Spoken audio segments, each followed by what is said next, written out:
ஆண்டவருக்கு ஸ்தோத்திரம். உங்களை பார்க்கும்போது நீங்கள் ஒரு விசேஷித்த நோக்கத்தோடு தேவனால் தெரிந்து கொள்ளப்பட்டவர்கள். நீங்கள் கீழே இருக்கிற ஹாலில் உட்கார்ந்து இதை பார்த்து கொண்டிருந்தாலும் சரி, மேலே இருக்கிற ஹாலில் உட்கார்ந்து இருந்தாலும் சரி, நீங்கள் எந்த பகுதியிலிருந்து டிவி ஸ்க்ரீனில் பார்த்து கொண்டிருந்தாலும் சரி, அது உலகத்தின் ஏதோ ஒரு பகுதியில் உட்கார்ந்து நீங்கள் எது சோசியல் மீடியாவில் பார்த்து கொண்டிருந்தாலும் சரி, நீங்கள் தேவனால் தெரிந்து கொள்ளப்பட்டவர்கள். எதுக்கு ஆண்டவர் தெரிந்து கொண்டிருக்கிறார்? வரப்போகிற எழுப்புதலுக்காக. இன்றைக்கு ஆண்டவருடைய இருதயத்தில் இருக்கிற மிகப்பெரிய பாரமும் ஏக்கமுமே வரப்போகிற உலகம் தழுவின எழுப்புதல். அந்த எழுப்புதல் தமிழ்நாட்டில் இருந்து தான் ஆரம்பிக்க போகிறது.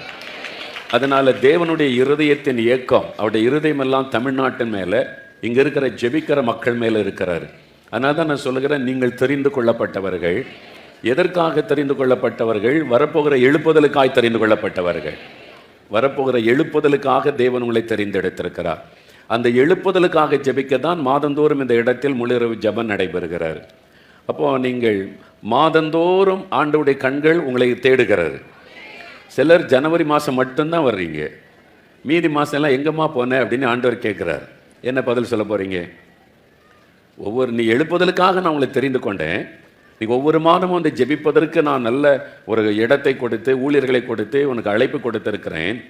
ஆனால் நான் உன்னை நம்பி எழுப்புதலுக்காய் காத்திருந்தால் வருஷத்தில் ஒரு முறை தானே நீ வர்ற, மற்ற நாள் எங்கன்னு கேட்டால் என்ன பதில் சொல்ல போகிறீங்க? இதுவரை தப்பு பண்ணிட்ட ஆண்டவரே, இனிமேல் மாதம் நான் வந்துடுவேன். கொஞ்சம் பேர் தான் ஆமேன்னு சொல்கிறீங்க. அல்லேலூயா. ஏன்னா தேவன் உங்களை எதிர்பார்க்கிறார். நம்முடைய ஜெபத்தை அவர் எதிர்பார்க்கிறார். எழுப்புதலுக்காக நம்முடைய ஜெபத்தை அவர் எதிர்பார்க்கிறார். ஒரு ஜெபம் ஒரு காரியத்திற்கு ஏறெடுக்கப்பட்டால் அந்த போதுமான அளவு ஜெபம் வந்த போது தான் தேவன் அதை நிறைவேற்ற முடியும். அதனால தான் பாருங்கள், 1000 மணி நேர ஜெபத்திற்கு இன்றைக்கு சபைகளை தூண்டி கர்த்தர் எழுப்பி கொண்டிருக்கிறார். ஒவ்வொரு விசுவாசிகளும் 1000 மணி நேரம் ஜெபிக்கணும், அப்படி ஃபோக்கஸ் பண்ணின்னு சொல்லி. நாங்கள் ஒரு 10 வருஷத்துக்கு முன்னால் ஆண்டவர் சொன்னார், 1 கோடி ஆத்துமாக்களை ரட்சிப்புகளை நடத்தணும், சுவிசேஷத்தை அறிவித்தேன்னு சொல்லி. அதுக்காக காத்திருந்த போது சொன்னார், 1 கோடி மணி நேரம் ஜெபம் பண்ணணும், 1 கோடி மணி நேரம் ஜெபிக்கணும். அதுக்கான திட்டங்களை கொடுத்தார். சிறு பிள்ளைகள், வாலிபர்கள் ஒவ்வொருவரும் இதே மாதிரி பிளான்லாம் கொடுத்து ஜெபிக்கணும். அந்த ஜெபிக்க அப்படி ஆத்மாக்கள் ரட்சிக்கப்படுவதை பார்க்க முடிந்தது. அதனால் இது தேவன் கொடுத்த ஒரு பெரிய திட்டம், ஒரு ஒழுங்கு, டிசிப்ளினாக நம்ம ஜெபிக்கணும். ஏனோ தானே வந்து ஜெபிக்கிறதல்ல, அதுக்கு தான் ஒரு 1000 மணி நேரமாவது நான் ஜெபிக்கணும்னு சொல்லி நல்ல ஒரு திட்டம் ஆண்டவர் கொடுத்திருக்கிறார்.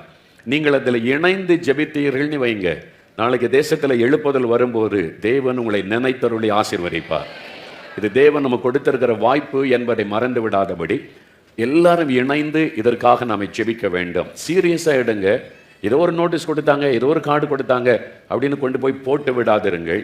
ஒவ்வொரு முறை வரும் பொழுதும் உங்களுக்கு ஜெப குறிப்புகள் உள்ள ஃபார்ம்கள், கார்டுகள் கொடுக்கப்படுகிறார். நீங்கள் என்ன பண்ணணும், ஒரு ஃபைல் தயார் பண்ணுங்கள், ப்ரேயர் ஃபைல். ஒரு ப்ரேயர் ஃபைல் வைத்துக்கொண்ட ஒவ்வொரு ஜெப குறிப்பையும் வைத்துக்கொண்டு உங்கள் பைபிளோடு வைத்துக்கொள்ளலாம், ஜெப அறையில் வைத்துக்கொள்ளலாம்.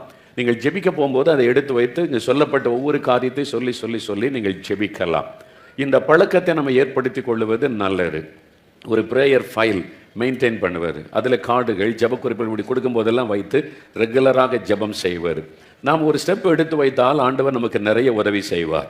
அதனால் அது மாதிரி பிரயாசப்படுங்க, கர்த்தர் பெரிய காரியம் செய்வார். நான் இந்த வருஷத்துக்கான தேவ செய்தி சொல்லும் முன்னால் இந்த வருஷத்தில் தேவன் செய்ய போகிற சில காரியத்தை உங்களுக்கு நான் சொல்ல வேண்டும். இந்த வருடம் ஒரு அறுவடையின் வருடம். அல்லேலூயா. எந்த வருஷமும் இல்லாத அளவிற்கு திரள் கூட்ட மக்கள் ரட்சிக்கப்பட போகிறார்கள். புறஜாதி மக்கள் கூட்டம் கூட்டமாக ரட்சிக்கப்பட போகிறார்கள். சபைகள் வளர்ந்து பெருகும்படி ஆத்துமாக்களை கர்த்தர் கொண்டு வர போகிறார்.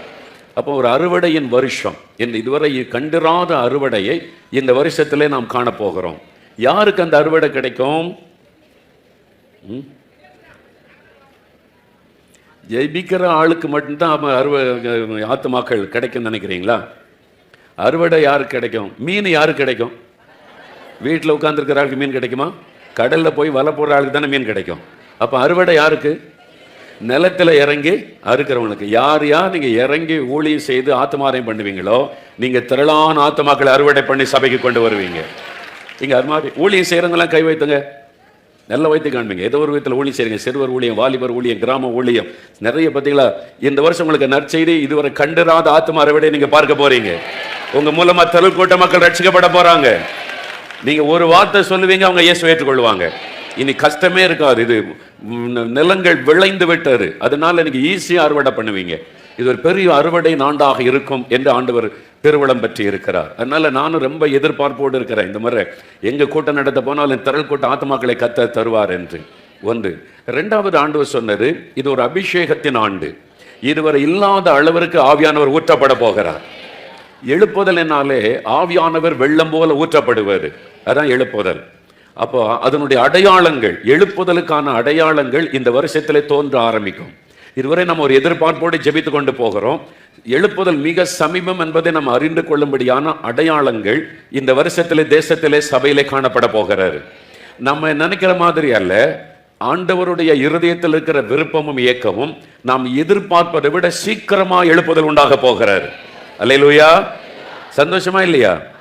சந்தோஷம்னா நல்ல கரந்தட்டி ஆர்ப்பரித்து துணிங்க. அல்லேலூயா.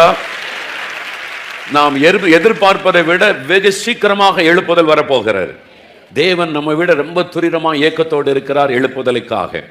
அதனால் இந்த எழுப்புதலுக்கான அடையாளங்கள் இந்த வருஷத்திலே தோன்ற ஆரம்பிக்கும். அப்ப ஆவியானவர் பலமாய் ஊற்றப்படுவார். பரிசுத்த ஆவியானவர் எல்லா இடங்களிலும் இந்த வருஷத்துல சிறு பிள்ளைகள், வாலிபர்கள் எங்கெங்க அவங்க கூட்டம் நடத்தப்படுகிறதோ ஆவியானவர் பலமாய் ஊற்றப்படுவார். அபிஷேகத்தின் ஆண்டாக இது இருக்கும். அதே மாதிரி தேவ பிள்ளைகளுக்கு இது ஒரு ஆசீர்வாதத்தின் ஆண்டாக இருக்கும். யார் யார் எழுப்புதலுக்காக ஜெபிக்கிறீங்களோ நீங்களும் ஆசீர்வதிக்கப்பட போறீங்க. கர்த்தருடைய பிள்ளைகளுக்கு இது ஆசீர்வாதத்தின் ஆண்டாக இருக்கும். அல்லேலூயா. ஆனா உலகத்திற்கு, நம்முடைய தேசத்திற்கு இது எழுப்புதலுக்காக தேவன் 2 இடத்தை ஆயத்தப்படுத்த போகிறார். ஒன்று சபை. சபையில தான் எழுப்புதல் ஆரம்பிக்கும். சபை மூலமாகத்தான் எழுப்புதல் தேசத்திலே பரவும்.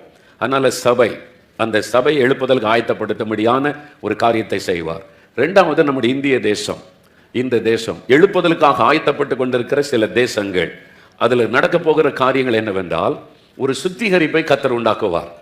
சபையை சுத்திகரிப்பார், நம்முடைய தேசத்தை எழுப்புதலுக்காக சுத்திகரிப்பார். பாருங்களேன், இயேசு கிறிஸ்து எருசலேம் தேவாலயத்தை 2 முறை சுத்திகரித்ததாக நம்ம பார்க்கிறோம். ஒன்று ஊழியத்தின் ஆரம்ப காலத்தில், இன்னொன்று அவர் சிலுவையிலே மரிக்கப் போவதற்கு சில நாட்களுக்கு முன்பாக அவர் எருசலேம் தேவாலயத்தில் வந்து தேவாலயத்தை சுத்திகரிக்கிறார், சவுக்கை எடுக்கிறார். அந்த தேவாலயத்தில் வந்து பல முறை ஆண்டவர் விசிட் பண்ணி இருக்கிறார், பார்த்திருக்கிறார்.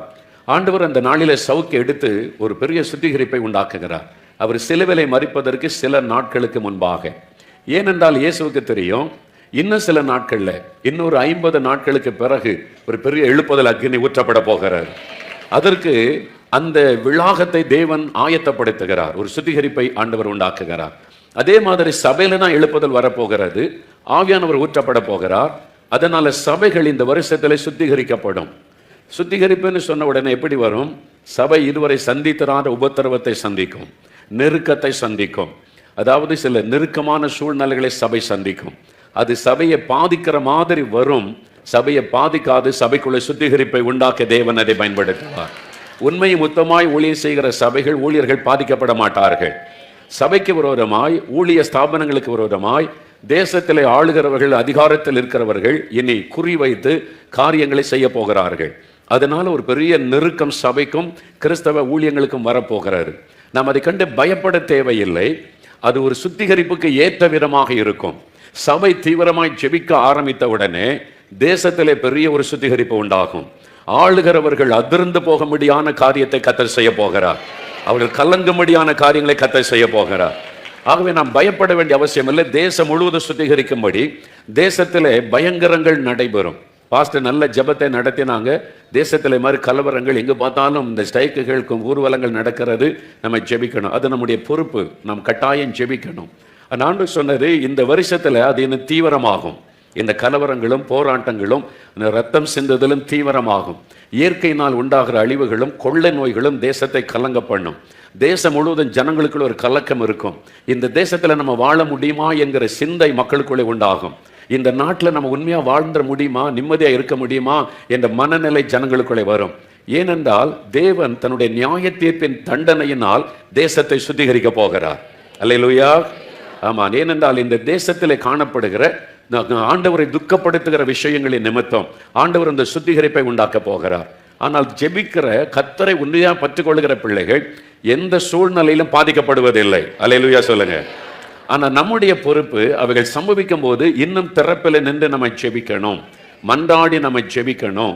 அப்பொழுது வரப்போகிற தீங்குகள் மட்டுப்படுத்தப்படும் என்பதாக ஆவியானவர் திருவுளம் பெற்று இருக்கிறார்.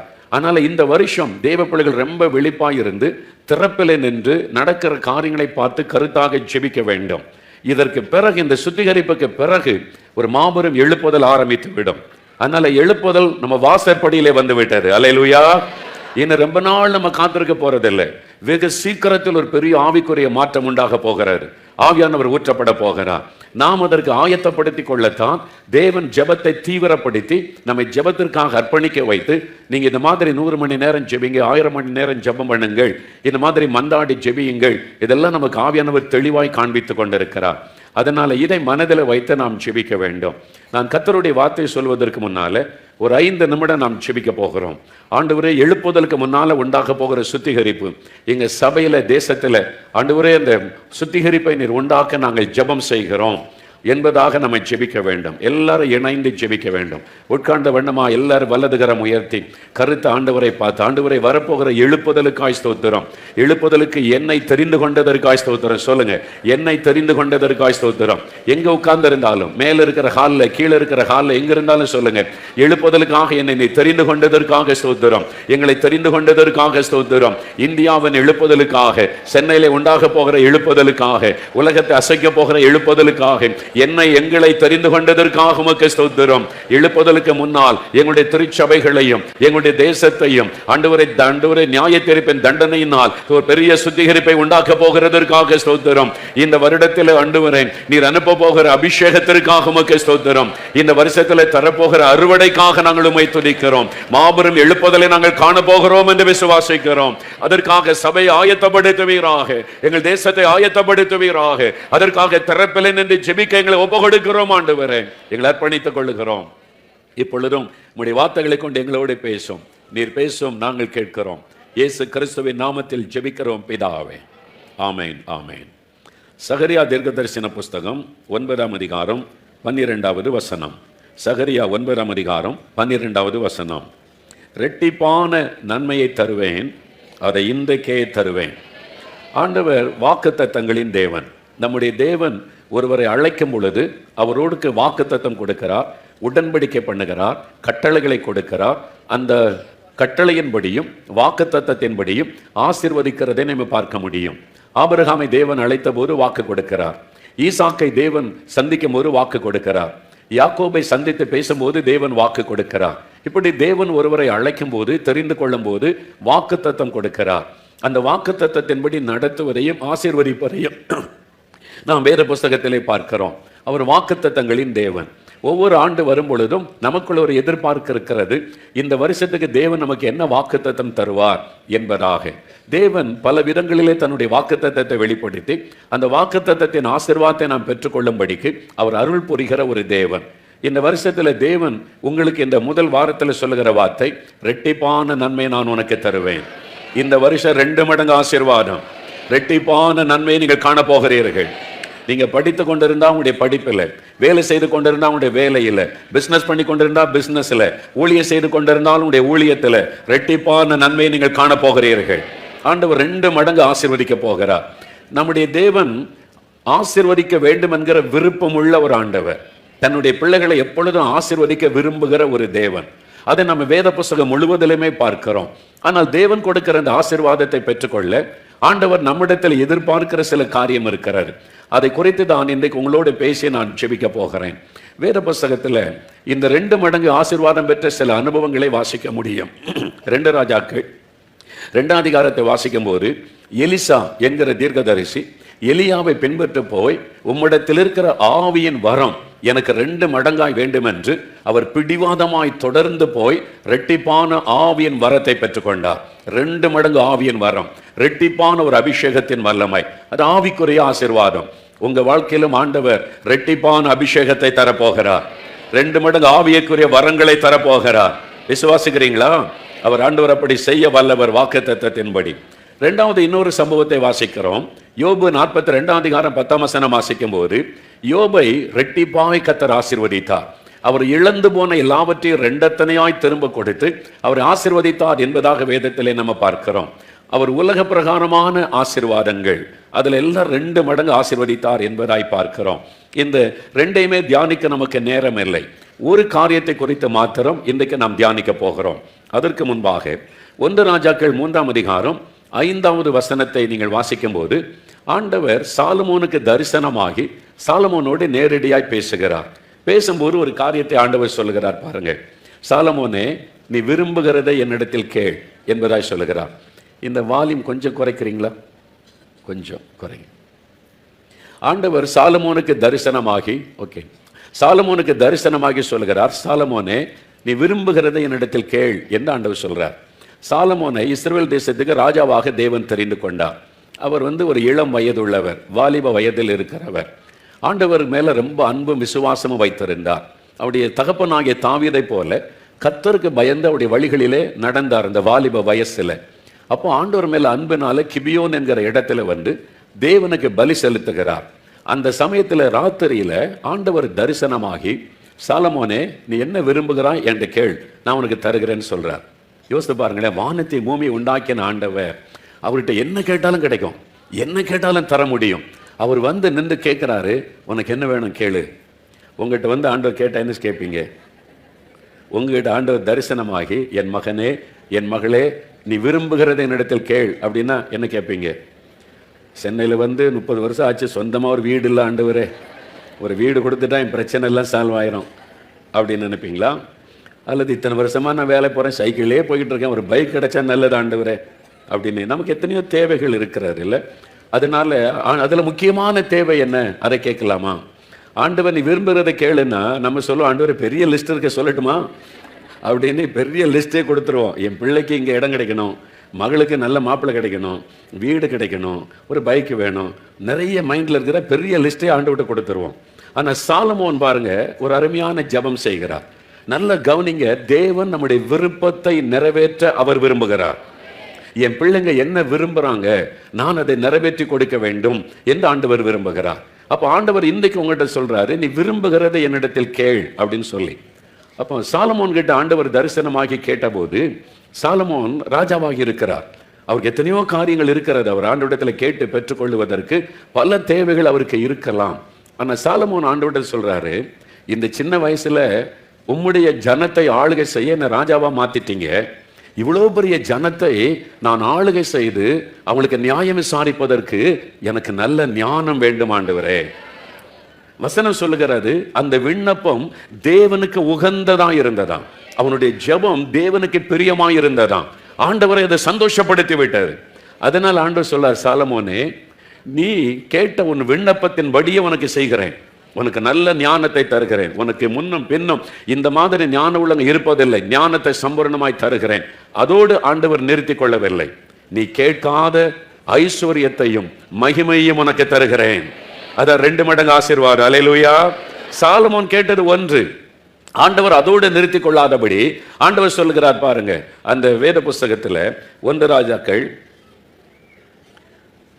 3ஆம் அதிகாரம் 12-13 வசனத்தை வாசிக்கும் போது ஆண்டவர் அதில் சொல்லுகிறார், நான் உனக்கு நீ கேட்ட ஞானத்தை தருகிறேன், நீ கேட்காத ஐஸ்வர்யத்தையும் மகிமையும் உனக்கு தருகிறேன் என்று ஆண்டவர் சொல்லுகிறார். ஏன் ஆண்டவர் அவனை 2 மடங்கு அப்படி ஆசீர்வதித்தார்? ஏனென்றால் அவன் ஜெபித்த ஜெபம் தேவனுக்கு உகந்ததாய் இருந்ததாம், தேவனை சந்தோஷப்படுத்தினதாம். ஏன் தெரியுமா? சாலமோனுடைய ஜெபத்திலே சுயநலம் இல்லை.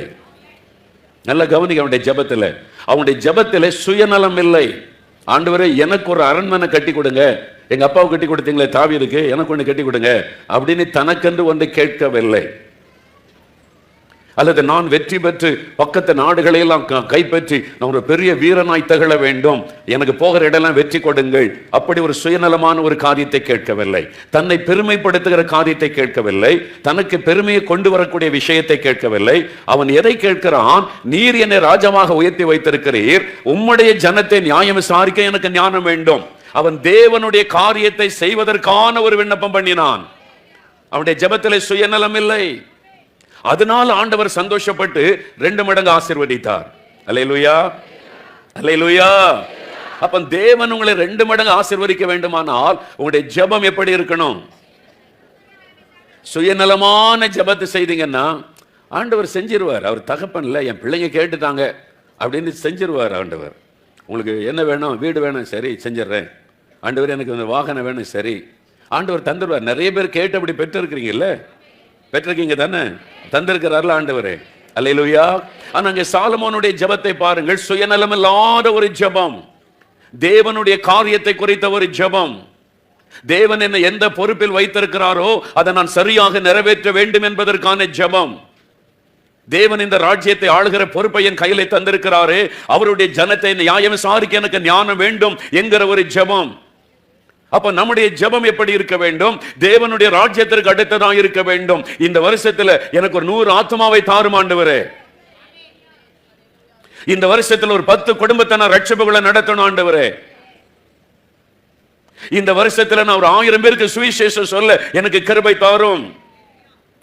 தேவனுடைய ராஜ்யத்திற்கு ஏற்றபடி நீங்கள் விண்ணப்பம் பண்ணும்போது அது தேவனுடைய உள்ளத்தை சந்தோஷப்படுத்தும். தேவனை மகிமைப்படுத்தும்படியான காரியத்துக்காக நீங்கள் வேண்டுதல் செய்யும் போது, சாலமோனுடைய ஜெபத்தை கேட்டோன்னு ஆண்டவருடைய உள்ள மகிழுகிறார், ஆண்டவர் சந்தோஷப்படுகிறார். நான் வேற மாதிரி நினைச்சேன் சாலமோனை, அவன் வித்தியாசமா ஜெபம் பண்ணுகிறான். ஆண்டவருக்கு ரொம்ப மகிழ்ச்சி. உகந்த விண்ணப்பம். நம்ம இந்த வருஷத்துல தேவனுக்கு உகந்த ஜெபத்தை செய்ய வேண்டும், சுயநலமான ஜெபத்தை செய்யக்கூடாது. அல்லேலூயா. நிறைய பேர் கட்டடம் வேணும் ஆண்டவரே. நிறைய ஊழியக்காரங்க பாஸ்டர்ஸ் வந்திருக்கிறீங்க, ஆத்மா கேளுங்க, கட்டடம் தன்னால வரும். அல்லேலூயா. ஆத்மா தாரும் ஆண்டவரேன்னு கேட்டீங்கன்னா அதுக்கு வேண்டிய இடத்தையும் தருவார், கட்டடத்தையும் தருவார், வசதிகளை ஆண்டவர் தந்துருவார். என்ன உடைய ஜெபம் தேவனுக்கு பிரியமானது, ஆத்மாக்களை கேட்பது தேவனுக்கு பிரியமானது. அப்ப உங்களுடைய ஜெபம் தேவனுக்கு பிரியமாய் இருக்கிறதா? தேவனுக்கு பிரியமானதை கேட்கிறீர்களா? தேவனுக்கு உகந்த விண்ணப்பத்தை நம்ம செய்கிறோமா என்பதை நம்ம யோசித்து பார்க்க வேண்டும். அதனாலதான் ஆண்டவர் சாலமோன் கேட்டதையும் கொடுத்து கேட்காத ஆசீர்வாதத்தை ஆண்டவர் கொடுத்தார். அப்ப இந்த வருஷத்துல நம்முடைய ஜெபம் வித்தியாசமா மாறிடணும். ஆமென். அல்லேலூயா. இதுவரை ஜெபித்தபடி அல்ல, இனிமேல் நம்முடைய ஜெபம் வித்தியாசமா மாறணும். ஆண்டவரே தேசத்தை எனக்கு தாரும். ஜான் நாக்ஸ் என்ற ஒரு வாலிபன், ஸ்காட்லாந்து தேசத்துல வாலிபன், அவன் காலையில போய் முழங்கால் படிட்டான். அவனுடைய அறையில முழங்கால் படிட்டு ஜெபிக்க ஆரம்பித்தான். அழுது ஜெபிக்கிறான். அவனுடைய சத்தம் கேட்குது, அழுகையின் சத்தம் கேட்குது, ரூமுக்கு வெளியில கேட்குது. அவனுடைய தாயார் கதவை தட்டுறாங்க, மகனே சாப்பிட்டு போய் ஜெபம் பண்ணுப்பா அப்படின்றாங்க. சாப்பாட்டு நேரம் வந்துட்டு சாப்பிட்டுட்டு போய் ஜெபம் பண்ண அப்படின்னு சொல்றாங்க. அவன் சொல்றான், இல்லம்மா நான் கர்த்தரிடத்துல ஒன்று கேட்கிறேன், இப்ப சாப்பாடெல்லாம் எனக்கு வேண்டியதில்லை, ஆண்டவர்கிட்ட ஒன்று கேட்டு கொண்டு இருக்கிறேன், அவர் எனக்கு பதில் தரட்டும், அவர் எனக்கு தரட்டும் என்று சொல்லி தொடர்ந்து ஜெபிக்க ஆரம்பித்து விட்டான். சரி பிள்ளை ஜெபம் பண்ணதுன்னு தாயாரும் போயிட்டாங்க. கதவை திறக்க மாட்டேங்கிறான். மத்தியான நேரம் வந்து விட்டது, இன்னும் ஜெபம் நிறுத்தப்படலை. ஜெபிச்சுக்கிட்டே இருக்கான், சத்தம் கேட்டுக்கிட்டே இருக்கு, அழுகின் சத்தம் கேட்குது, புலம்பலின் சத்தம் கேட்குது, பலத்த சத்தம் கேட்டுக்கொண்டே இருக்கிறது வெளியில. அவனுடைய தாயாருக்கு மனசு கேட்கல, பிள்ளை காலையில சாப்பிடல, மத்தியான சாப்பாட்டு வேலை வந்து விட்டது, நீ போய் சாப்பிட்டு ஜெபம் பண்ணு, நான் ஜெபிக்க வேண்டாம்னு சொல்லல. கதவை தட்டுறாங்க. அவன் சொல்றான், இல்லம்மா நான் கர்த்தரிடத்தில் ஒரு காரியத்தை கேட்கிறேன், நான் ஜெபத்தை நிறுத்த முடியாத பாதையில ஆண்டவர் என் ஜெபத்திற்கு பதில் கொடுக்க வேண்டும், முடியாது என்று சொல்லிவிட்டான். மாலை நேரம் வந்து விட்டது, காலையிலையும் சாப்பிடல, மத்தியானமும் சாப்பிடல, ராத்திரி நேரம் வந்து விட்டாரு. இன்னும் ஜெபித்துக் கொண்டே இருக்கிறான், ஆண்டவரிடத்துல கேட்டுக்கொண்டே இருக்கிறான். தாயாருக்கு மனசு கேட்கல, சாப்பிட்டுட்டு போய் அவன் ஜெபிக்கலாமே. ராத்திரி போய் கதவு தட்டினா கதவு திறக்க மாட்டேங்கிறான். ஆண்டு விட்டு அவனை கேட்டுக்கொண்டு என்ன கேட்டுக்கொண்டு இருந்தான் ஆண்டவரிடத்துல. அந்த வாலிபனுக்கு அப்படி என்ன ஆண்டவரிடத்துல கேட்க வேண்டிய காரியம் இருந்தது. அவன் ஆண்டவரிடத்துல ஜெபித்த காரியம் என்ன தெரியுமா? இந்த ஸ்காட்லாந்து தேசத்தை எனக்கு தாரும், அல்லது நான் சாகட்டும் ஆண்டவரே, இந்த ஸ்காட்லாந்து தேசத்தை எனக்கு தாரும். அதாவது இந்த ஸ்காட்லாந்து தேசம் ரட்சிக்கப்படணும். இந்த தேசம் பாவத்தினால் அழிந்து கொண்டு இருக்கிறது. எங்கு பார்த்தாலும் மதுபான கடைகள், எங்கு பார்த்தாலும் விபச்சாரம், வேசித்தனம், ஆலயங்கள் வெறிச்சோடி கிடக்கிறது. ஜனங்கள் கர்த்தரை விட்டு பின்வாங்கி போனார்கள். தேசம் பாழாய் கிடக்கிறது. அவனுடைய இருதயத்தில் இருந்த தாகம், தேவனை நோக்கி பண்ணின ஒரு ஜெபம், ஒரே ஒரு காரியம், இந்த தேசம் மாற வேண்டும், இந்த தேசம் எனக்கு வேண்டும், இந்த தேசம் ரட்சிக்கப்பட வேண்டும். ஒரு வாலிபனுடைய ஜெபம். ஸ்காட்லாந்து தேசத்துக்கு ஒரு முறை போகிற வாய்ப்பு கிடைத்தது. அவங்களோட கேட்டேன், ஜான் நாக்ஸ் ஒரு வாலிபர் எழும்பி ஜெபம் பண்ணினானே, அவர் பெற்று ஏதாவது வீடு, அவருக்கு ஏதாவது அடையாளங்கள் இருக்குதான்னு கேட்டேன். அவங்க சொன்னாங்க, அவர் வீடே இருக்குது பிரதர், நாங்கள் பார்க்க முடியுமா, என்னை கூட்டு போங்கன்னு சொன்னேன். என்னை கூட்டிகிட்டு போனாங்க. என்ன வீடு இருக்குது, ஜான் நாக்ஸுடைய வீடு. கீழே போனீங்கன்னா அங்கே கடை மாதிரி ஷாப்பிங் எல்லாம் வச்சுருக்காங்க கீழே, அந்த வீட்டினுடைய கீழ் பகுதியில். மேல் பகுதியில் அவங்க வசித்த இடத்தை அப்படியே பத்திரமா வச்சுருக்கிறாங்க. அங்கே போய் பார்க்கலான்னு உள்ளே கூட்டு போனாங்க. போய் பார்த்தாங்க எல்லாம். இது கிச்சன் அப்படின்னாங்க, இது பெட்ரூம்னாங்க. மேலே நல்ல அது ஒரு மெயினான ரோட்டு ஓரத்தில் இருக்குது அந்த வீடு. ஆனால் இவருக்கு ஜபம் அங்கே இருக்குன்னு நான் ஒன்றா தேடினேன். பார்த்தா அந்த ரோட்டை ஒட்டி வெளியில் தெரிய மாதிரி ஒரு சின்ன ஒரு ரூம் இருந்தது. அவங்க வழிகாட்டி சொன்னாங்க, இங்கே தான் ஒரு ஜெபம் பண்ண இடம். நான் போன ஒரு சின்ன ரூம் தான், ப்ரேயர் ரூம். அவர் முழங்கால் போட்டு ஜெபிச்ச இடம் இருக்குது. நான் போய் அங்கே முழங்கால் போட்டு, ஆண்டவரே அவ்வளோ பெரிய ஒரு எழுப்புதலை கொண்டு வந்த தேவ மனுஷன் ஜெபித்த இடம், அவர் முழங்கால் போட்ட இடம். நானும் அந்த மாதிரி இந்தியாவுக்காக ஜெபிக்கணும் ஆண்டவரே முழங்கால் போட்டேன். 5 நிமிஷம் 10 நிமிஷம் 20 நிமிஷம் 30 நிமிஷம் என்ன போகலாமான்றாங்க. எழும்புறக்கு மனமே வர மாட்டேங்குது. அவர் எப்படி ஜெபிச்சிருக்கிறார் அந்த தேவ மனுஷன். ஒரு வாலிப வயசுல ஒரு தேசத்தை கேட்டு ஜெபம் பண்ணினார். தேவனுக்கு பிரியமான ஒரு ஜெபம். அந்த ஒரு மாலிபனுடைய ஜெபத்தின் மூலமாய் ஸ்காட்லாந்து தேசத்தையே கர்த்தர் மாற்றி விட்டார். எழுப்புதலை அனுப்பினார். தேசம் மறுரூபம் அடைந்தது. நான் ஒரு ஆள் ஜெபிச்சு தேசம் மாறிடுமாங்க? நம்ம ஆட்கள் ஜெபம் பண்றீங்களா தேசத்துக்குன்னா உடனே சாக்கு போக்கு என்னன்னா, நான் ஒரு ஆள் ஜெபிச்சு என்னங்க ஆகும்? ஒரே ஒரு ஜான் நாக்ஸ் தான், ஒரே ஒரு ஈவான் ராபர்ட்ஸ் தான். அவங்களுடைய ஜெபத்தை வச்சுதான் தேசத்தை ஆண்டவர் மாற்றினாரு. ஒரே ஒரு எஸ்தரும் ஒரு மொர்தெகாயும் ஒண்ணு சேர்ந்தாங்க, தேசத்தை மறுரூபப்படுத்தி விட்டார். நீங்க தான் அந்த எஸ்தர், நீங்க தான் அந்த மொர்தெகாய். நீங்க ஒரு ஆள் எழும்பினா போதும், இங்க இருக்கிற ஒரு வாலிப தம்பி எழும்பினால் போதும், நீ தேவனுக்கு பிரியமான ஜெபம் பண்ண ஆரம்பித்தால் போதும், உன்னுடைய ஜெபம் சென்னை பட்டணத்தை மறுரூபமாக்கி விடும். நான் ஒரு ஆள் என்ன செய்ய முடியும்? நம்ம ஜெபிச்சு என்ன நடக்கும் என்று சாதாரணமாக நீ நினைத்து விடாது. உன் ஜெபத்தை கேட்கிற தேவன், உன் ஜெபத்தின் மீது அக்கறை உள்ள ஒரு தேவன். ஒரு ஆள் தானே ஜெபிக்கிறானே என்று அசட்டை பண்ணுகிறவர் அல்ல. ஒரே ஒரு ஜான் நாக்ஸோட ஜெபத்தை கேட்டு ஒரு தேசத்தை மறுரூபப்படுத்தின தேவன் அவர். நம்ம நினைப்ப நம்ம ஒரு ஆளு தான், ஆனா தேசம் முழுது அங்கங்க ஆட்கள் ஆண்டவர் வச்சிருப்பார். அல்லேலூயா. நம்ம நினைக்கிற மாதிரி இல்லை, நம்ம ஒரு ஆள் தான் சொல்லி. நாங்க நியூசிலாந்து தேசத்துல 3 நாள் உபவாசமா வச்சோம். அவங்களோட சொன்னேன், 3 நாள் உபவாசமா வச்சா வர்றேன், இந்த கூட்டம் நடத்த பிரசங்கம் பண்ணுங்கலாம் கூப்பிட்டா நான் வரமாட்டேன், 3 நாள் உபவாசம் வைங்க. சரி பிரதர் நாங்கள் வைக்கிறோன்னு சொல்லி ஒரு ரெட்ரீட் சென்டரில் வெளியில் அங்கே போய் எல்லாம் தங்க வச்சு 3 நாள் உபவாசம்னு சொல்லி வைத்து அங்கே ஜெபம் நடத்தினோம் அந்த தேசத்தின் எழுப்புதலுக்காக. அங்கே எல்லாம் நம்ம தமிழ் ஆட்கள், இந்திய ஆட்கள் கொஞ்சம் பேர் அவங்களாம் வந்திருக்காங்க. அதில் இங்கிலீஷில் செய்தியெல்லாம் அந்த ஜெபத்தெல்லாம் டிரான்ஸ்லேட் பண்ணி கொண்டு இருந்தாங்க. ஒரு வெள்ளைக்காரர் வந்திருந்தார், அவரும் உட்கார்ந்துருந்தார். அவர் நல்லா கவித்து ஜெபிச்சுக்கிட்டே இருந்தார். ஒரு நாள் முழுதும் ஜெபத்தில் இருக்கிறத பார்த்தேன். இந்த மாதிரி நம்ம எல்லாம் தமிழ் ஆட்களாக இருக்க இடத்துல ஒரு வெள்ளைக்காரர் ஜெபிக்கிறாருன்னு சொல்லி அவர்கிட்ட ஏதோ போய் பேச்சு கொடுத்தேன். அவர் சொன்னார், இந்த மாதிரி தேசத்துக்காக 3 நாள் உபவாசம் பண்ணி ஜெபிக்கிறதை கேள்விப்பட்டோன்னே எனக்கு ரொம்ப ஆசை, அதனால நான் ஜெபிக்க வந்துட்டேன். இந்த ஜெபத்தெல்லாம் பார்த்துட்டு எனக்கு ரொம்ப சந்தோஷம், ஏன் அப்படின்னு கேட்டேன். அவர் சொன்னார், எங்கள் நியூசிலாந்தில் ஒரு எழுப்புதல் வரணும்னு சொல்லி நான் 25 வருடமாக ஜெபித்து கொண்டு இருக்கிறேன். அல்லேலூயா. அதுக்கு என்ன அர்த்தம்? நீ இப்பதான் ஜெபிக்க வந்திருக்கிற, நான் 25 வருஷமா ஜெபம் பண்ணிக்கிட்டு இருக்கிறேன். கர்த்தர் சொன்னாரு, நீ இப்பதான் ஜெபிக்க வந்திருக்கிற, அதுக்கு முன்னால இத்தனை வருஷமா ஜெபிக்கிற ஆட்களை நான் அங்காங்கே வச்சிருக்கிறேன். அல்லேலூயா சொல்லுங்க. நீங்க ஒரு ஆளுன்னு நினைக்காதங்க, தேவன் ஆங்காங்கே எழுப்புதலுக்காக ஜெபிக்கிறதற்கு ஆட்களை எழுப்பி வைத்திருக்கிறார். அதனால்தான் உன்னுடைய ஜெபமும் ஆண்டவருக்கு முக்கியம். உன்னுடைய ஜெபம் தேவனுக்கு பிரியமான ஜெபமாக இருக்க வேண்டும். இந்த 2020 வருஷம் உங்களுடைய ஜெபிக்க முன்னால கவனிங்க, இது தேவனுக்கு பிரியமான ஜெபமா, இது தேவனுக்கு உகந்த ஜெபமா? நான் ஜெபம் பண்ணினால் ஆண்டவர் இந்த ஜெபத்தை குறித்து சந்தோஷப்படுவாரா? சுயநலமாக நான் ஜெபித்துக் கொண்டிருக்கிறேனா? தேவனுடைய ராஜ்யத்திற்கு ஏற்ற காரியத்திற்காக ஜெபிக்கிறேனா? தேவன் விரும்புகிற காரியத்திற்காக ஜெபிக்கிறேனா? யோசித்து பாருங்க, நம்முடைய ஜெப வாழ்க்கை மாறிவிடும். அப்ப சாலமோனுடைய ஜெபம் தேவனுக்கு உகந்ததா இருந்ததாம், தேவனை சந்தோஷப்படுத்துகிறதா இருந்ததாம். அதனால 2 மடங்கு ஆசீர்வதிச்சிட்டார் ஆண்டவர். நீ ஒண்ணு தானே கேட்ட, நான் உனக்கு டபுளா தர்றேன். நீ கேட்காத ஐஸ்வர்யத்தையும் மகிமையும் உனக்கு தருகிறேன். நீங்க கேட்கவே வேண்டாங்க, எனக்கு வேலை வேணும், சம்பள உயர்வு வேணும், ப்ரொமோஷன் வேணும், வீடு வேணும். நீ ஒழுங்கா தேசத்துக்காக ஜெபிங்க, இதெல்லாம் தன்னால வந்துகிட்டே இருக்கும். அல்லேலூயா சொல்லுங்க. கூட கொடுக்கப்படும். நீங்க தேவனுடைய ராஜ்யத்திற்கு ஏற்ற வழியில கவனம் செலுத்தினால் மற்ற எல்லாம் உங்களுக்கு கூட கொடுக்கப்படும். ஆனால் தேவன் எதை முக்கியத்துவப்படுத்துகிறாரோ நாம் அதை விட்டு மற்ற காரியத்தில் எல்லாம் கவனம் செலுத்தி, இதுக்கு ஜெபம், அதுக்கு ஜெபம், அது வேணும், இது வேணும், ஆண்டவரை இந்த தேவை சந்திக்கணும், இந்த வருஷம் எனக்கு இந்த நன்மை வேணும், உலக காரியத்தை மாத்திரம் நம்ம தேடிக்கொண்டிருக்கிறோம். இன்றையிலிருந்து உங்களுடைய ஜெப வாழ்க்கை ஆண்டவர் மாற்றுகிறார். அல்லேலூயா. அதனால தான் கார்டெல்லாம் அடிச்சு ஜெப குறிப்பெல்லாம் உங்களுக்கு கொடுக்கப்படுகிறது. பாருங்க, ஜெப குறிப்பில் அழகா 30 நாள் என்னென்ன காரியத்துக்கு ஜெபிக்கணும், நீங்க ஈஸியா அதை ஃபாலோ பண்ணி ஜெபிக்க ஆரம்பிச்சாலே போதும், ஒரு பெரிய சந்தோஷம் ஆண்டவருக்கு உண்டாகும். உங்களை பார்க்கும் போதெல்லாம் அவர் மகிழ்ச்சி அடைவார். அல்லேலூயா. சரி, இப்போ இந்த 2 மடங்கு ஆசீர்வாதம் பெற்ற யோபுடைய வாழ்க்கையிலிருந்து அவருக்கு எப்படி ஆண்டவர் இரட்டிப்பான ஆசீர்வாதத்தை கொடுத்தார் என்பதை குறித்து சில காரியங்களை சொல்லி அந்த ஆசீர்வாதத்தை பெற்றுக்கொள்ள நம்ம என்ன செய்யணும், தேவன் ஒரு வாக்குத்தத்தம் கொடுத்தால் அந்த வாக்குத்தத்தத்தின் ஆசீர்வாதத்தை பெற்றுக்கொள்ள நாம என்ன செய்ய வேண்டும் தேவன் ஒரு வாக்கு கொடுக்கும் போது ஒரு கட்டளையும் கொடுப்பார். நீ இதை செய்தால் இப்படி உன்னை ஆசீர்வதிப்பேன், நீ இப்படி நடந்தால் உனக்கு இந்த ஆசீர்வாதம் உண்டாகும். எல்லா வாக்கு தத்துவமே ஒரு கட்டளையோடு தான் ஆண்டவர் தருகிறார். அப்போ ஒரு மனிதனை தேவன் ஆசீர்வதிக்கும் போது அந்த மனிதனுடைய வாழ்க்கையில சில காரியங்களை தேவன் கவனிக்கிறார். அதை வைத்துதான் ஆண்டவர் ஆசீர்வதிக்கிறார். அப்போ யோபுடைய வாழ்க்கையில 2 மடங்கு ஆசீர்வாதம். யோபு 1ஆம் அதிகாரத்திலே பார்க்கிற ஆடு மாடு ஒட்டகம் வேலைக்காரர்கள் வேலைக்காரிகள் ஒரு செல்வ சீமானாக இருந்தவர் யோபு.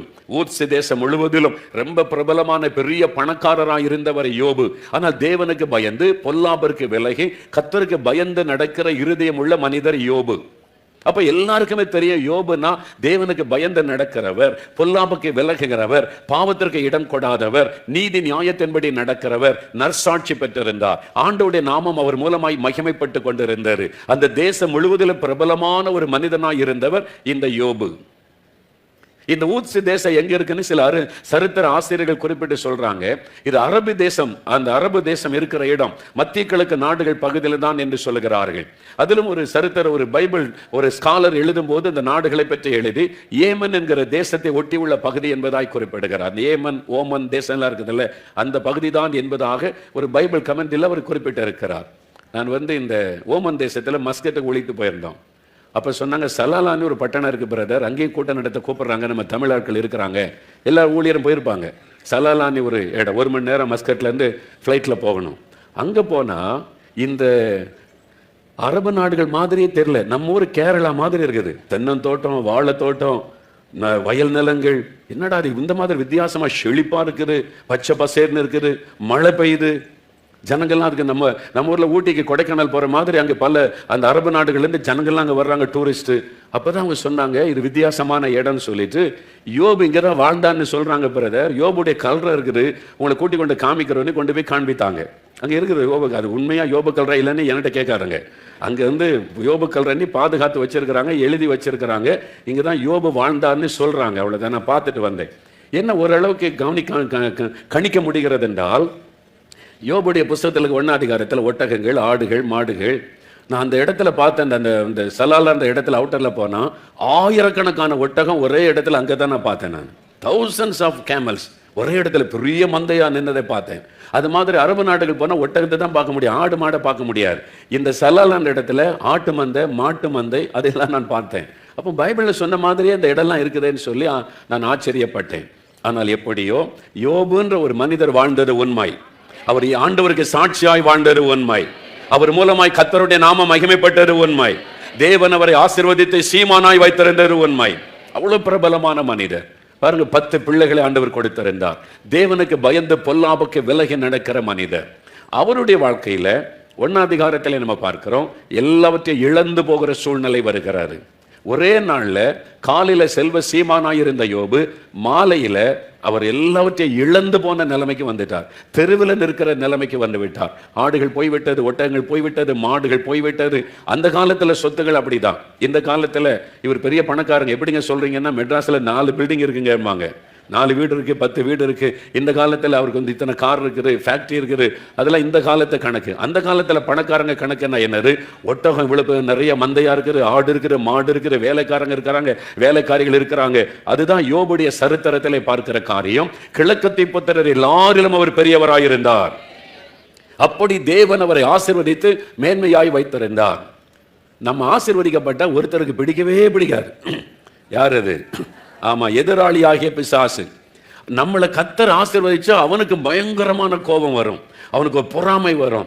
என்னென்ன கர்த்தர் ஆசீர்வதிச்சுக்கிட்டே இருக்கிறாரு, இவனை உயர்த்திக்கிட்டே இருக்கிறாரு. எதனால? இவன் மூலமாய் கர்த்தர் நாமம் மகிமைப்படுகிறாரு. அல்லேலூயா. இந்த தேசத்துல தேவனுடைய நாமம் அவன் மூலமாய் மகிமைப்படுகிறாரு. அவங்கள பார்த்தா தான் பிசாசுக்கு பொறாமை வரும்.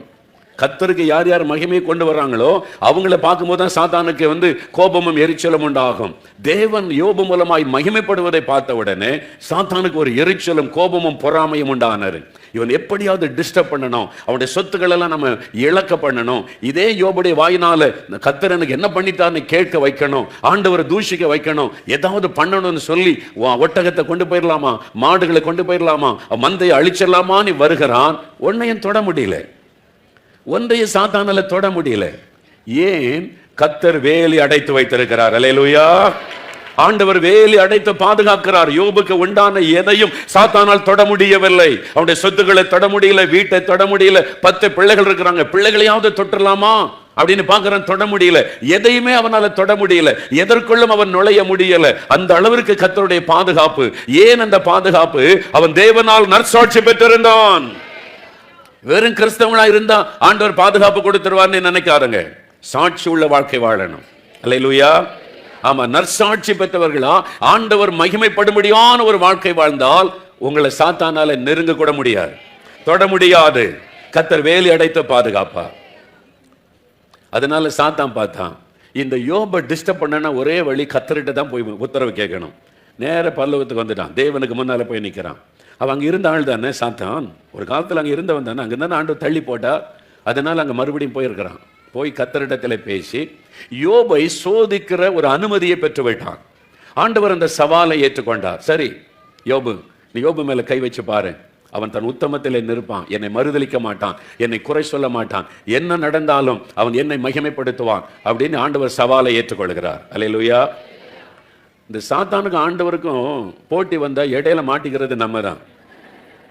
என்ன, நம்மளை வச்சு தானே ஆண்டவர் பெருமையா சவால் விட முடியும். வேற தினகரன் ஒரு முறை சொன்னாங்க, அவங்களுடைய மகள் விபத்தில் மரித்தது அவங்கள ரொம்ப பாதித்து விட்டது. அவங்களுடைய மகளுடைய மரணம், அவங்க கை ஒடிஞ்சு. அப்போ அதுக்கப்புறம் ஆண்டவர்கிட்ட சொன்னாங்களாம், இன்னும் எப்படி நான் பிரசங்கம் பண்ண முடியும் ஆண்டவரே? ஆண்டவர் அன்புள்ளவர், தன் பிள்ளைகளை பாதுகாக்கிறவர் என்று எப்படி நம்ம மேடையில் சொல்ல முடியும்?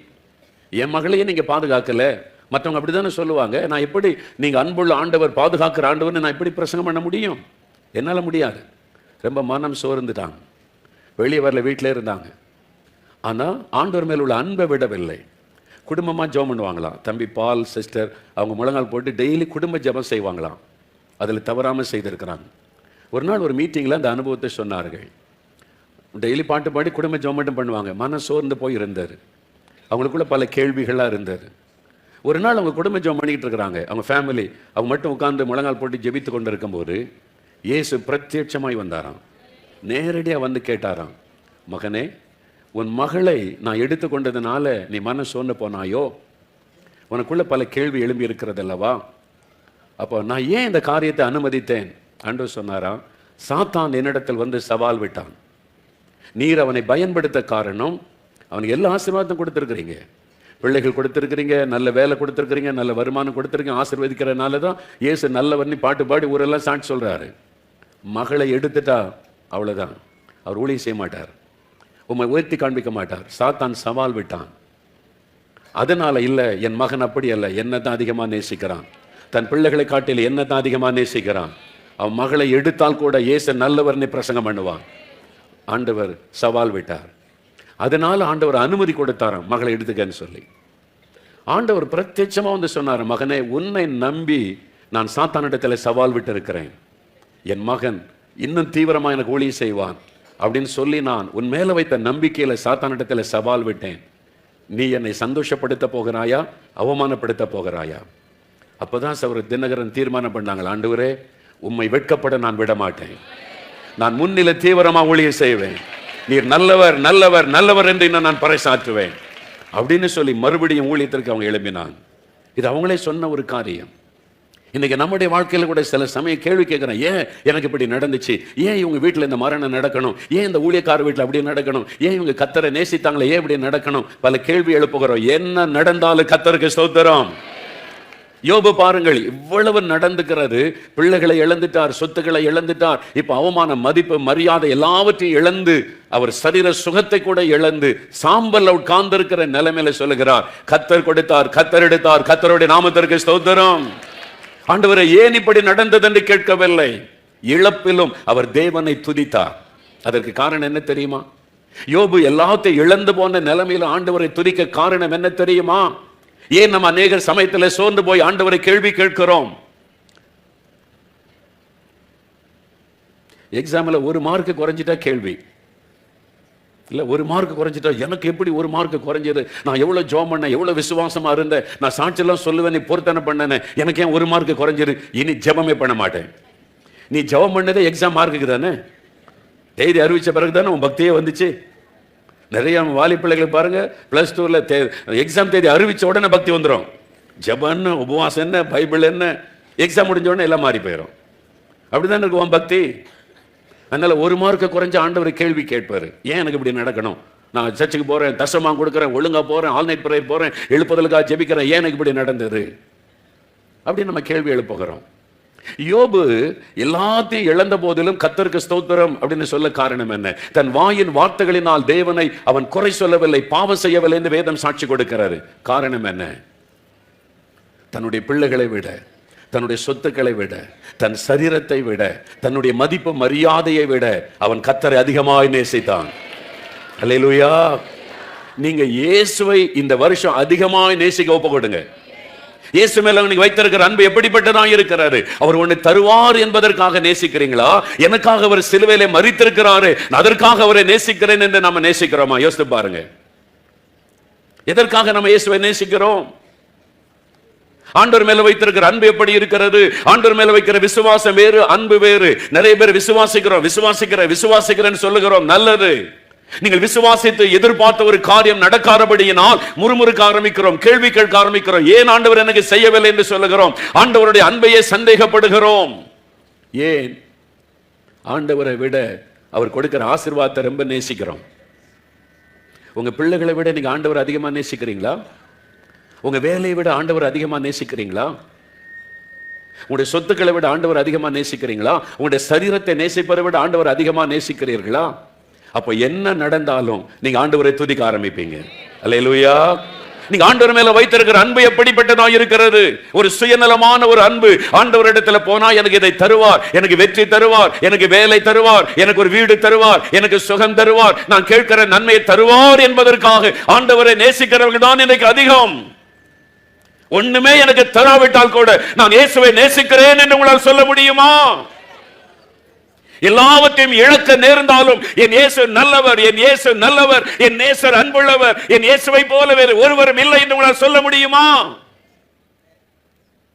இயேசு மேல என்ன அனுபவிச்சிருக்கிறோம்? அநேக ஆண்டுகளுக்கு முன்பா ஒரு கிராமத்தில் என்னை மீட்டிங் கூப்பிட்டுருந்தாங்க. 3 நாள் கூட்டம் சபைக்கு வெளியில மைதானத்திலே நடைபெறுகிறாரு. அந்த கூட்டத்தை நடத்துகிற சபையில் இருக்கிற ஒரு தலைவர், சர்ச்சி ஒரு லீடர், அவங்க தான் பொறுப்பாக இருக்கிறவங்க. அந்த ஃபேமிலி நல்ல வசதியான குடும்பம், அவங்க தான் சபையை மொத்தம் கவனிக்கிறாங்க, கூட்டெல்லாம் ஒழுங்கு பண்ணி நடத்துகிறாங்க. அவங்க வீட்டில் நான் 3 நாள் தங்கி இருந்தேன். அவங்க வீட்டில் ஒரு அறையில் கூட்டெல்லாம் முடிச்சுட்டு வருவோம். சாப்பிட போனால் அந்த ஐயா தான் வந்து சாப்பாடெலாம் பரிமாறுவாங்க. அந்த வீட்டில் இருந்து தகப்பனார், அவர் தான் சாப்பாடெலாம் எடுத்து வச்சு பரிமாறுவார். ஜெபம் பண்ணுவோம் அப்படின்னு சொல்லும்போது இங்கே முழங்கால் போட்டு தகப்பனார் முழங்கால் போடுவார். அவருடைய மகள் இருப்பாங்க. அவருடைய மனைவி அந்த ஜெபத்துக்கு தூரத்தில் வந்து அவ்வளோ தூரத்தில் அப்படியே முழங்கால் போட்டு துக்கமாக நிற்பாங்க. அவ்வளோ அப்படியே போயிடுவாங்க. என்கிட்ட ஒரு வார்த்தை பேசலை. 3 நாளாக நான் கவனித்தேன், ஏன் அவங்க துக்கத்தோடு தூரமாக வந்து முழங்கால் போடுறாங்க, போயிடுறாங்க. சாப்பாடு வைக்கும் போது கூட வரலை, சர்ச்சுக்கு கூட வரலை. 3 நாள் கூட்டத்துக்கு 1 நாள் கூட சர்ச்சுக்கு கூட வரலை, வீட்டுக்குள்ளே இருக்கிறாங்க. 3ஆவது நாள் அந்த தகப்பனார்கிட்ட கேட்டேன், அது உங்கள் மனைவி தானே? ஆமாம். ஏன் யார்கிட்ட பேச மாட்டேங்கிறாங்க? ஏன் கூட்டத்துக்கு அவங்க வரல? ஏன் அவங்ககிட்ட நான் பேசணும்னு நினைக்கிறேன் அந்த தாயார்கிட்ட, ஏன் அவங்க யார்கிட்டையும் பேச மாட்டேங்கிறாங்க, அப்படியே ஒதுங்கி இருக்கிறாங்க?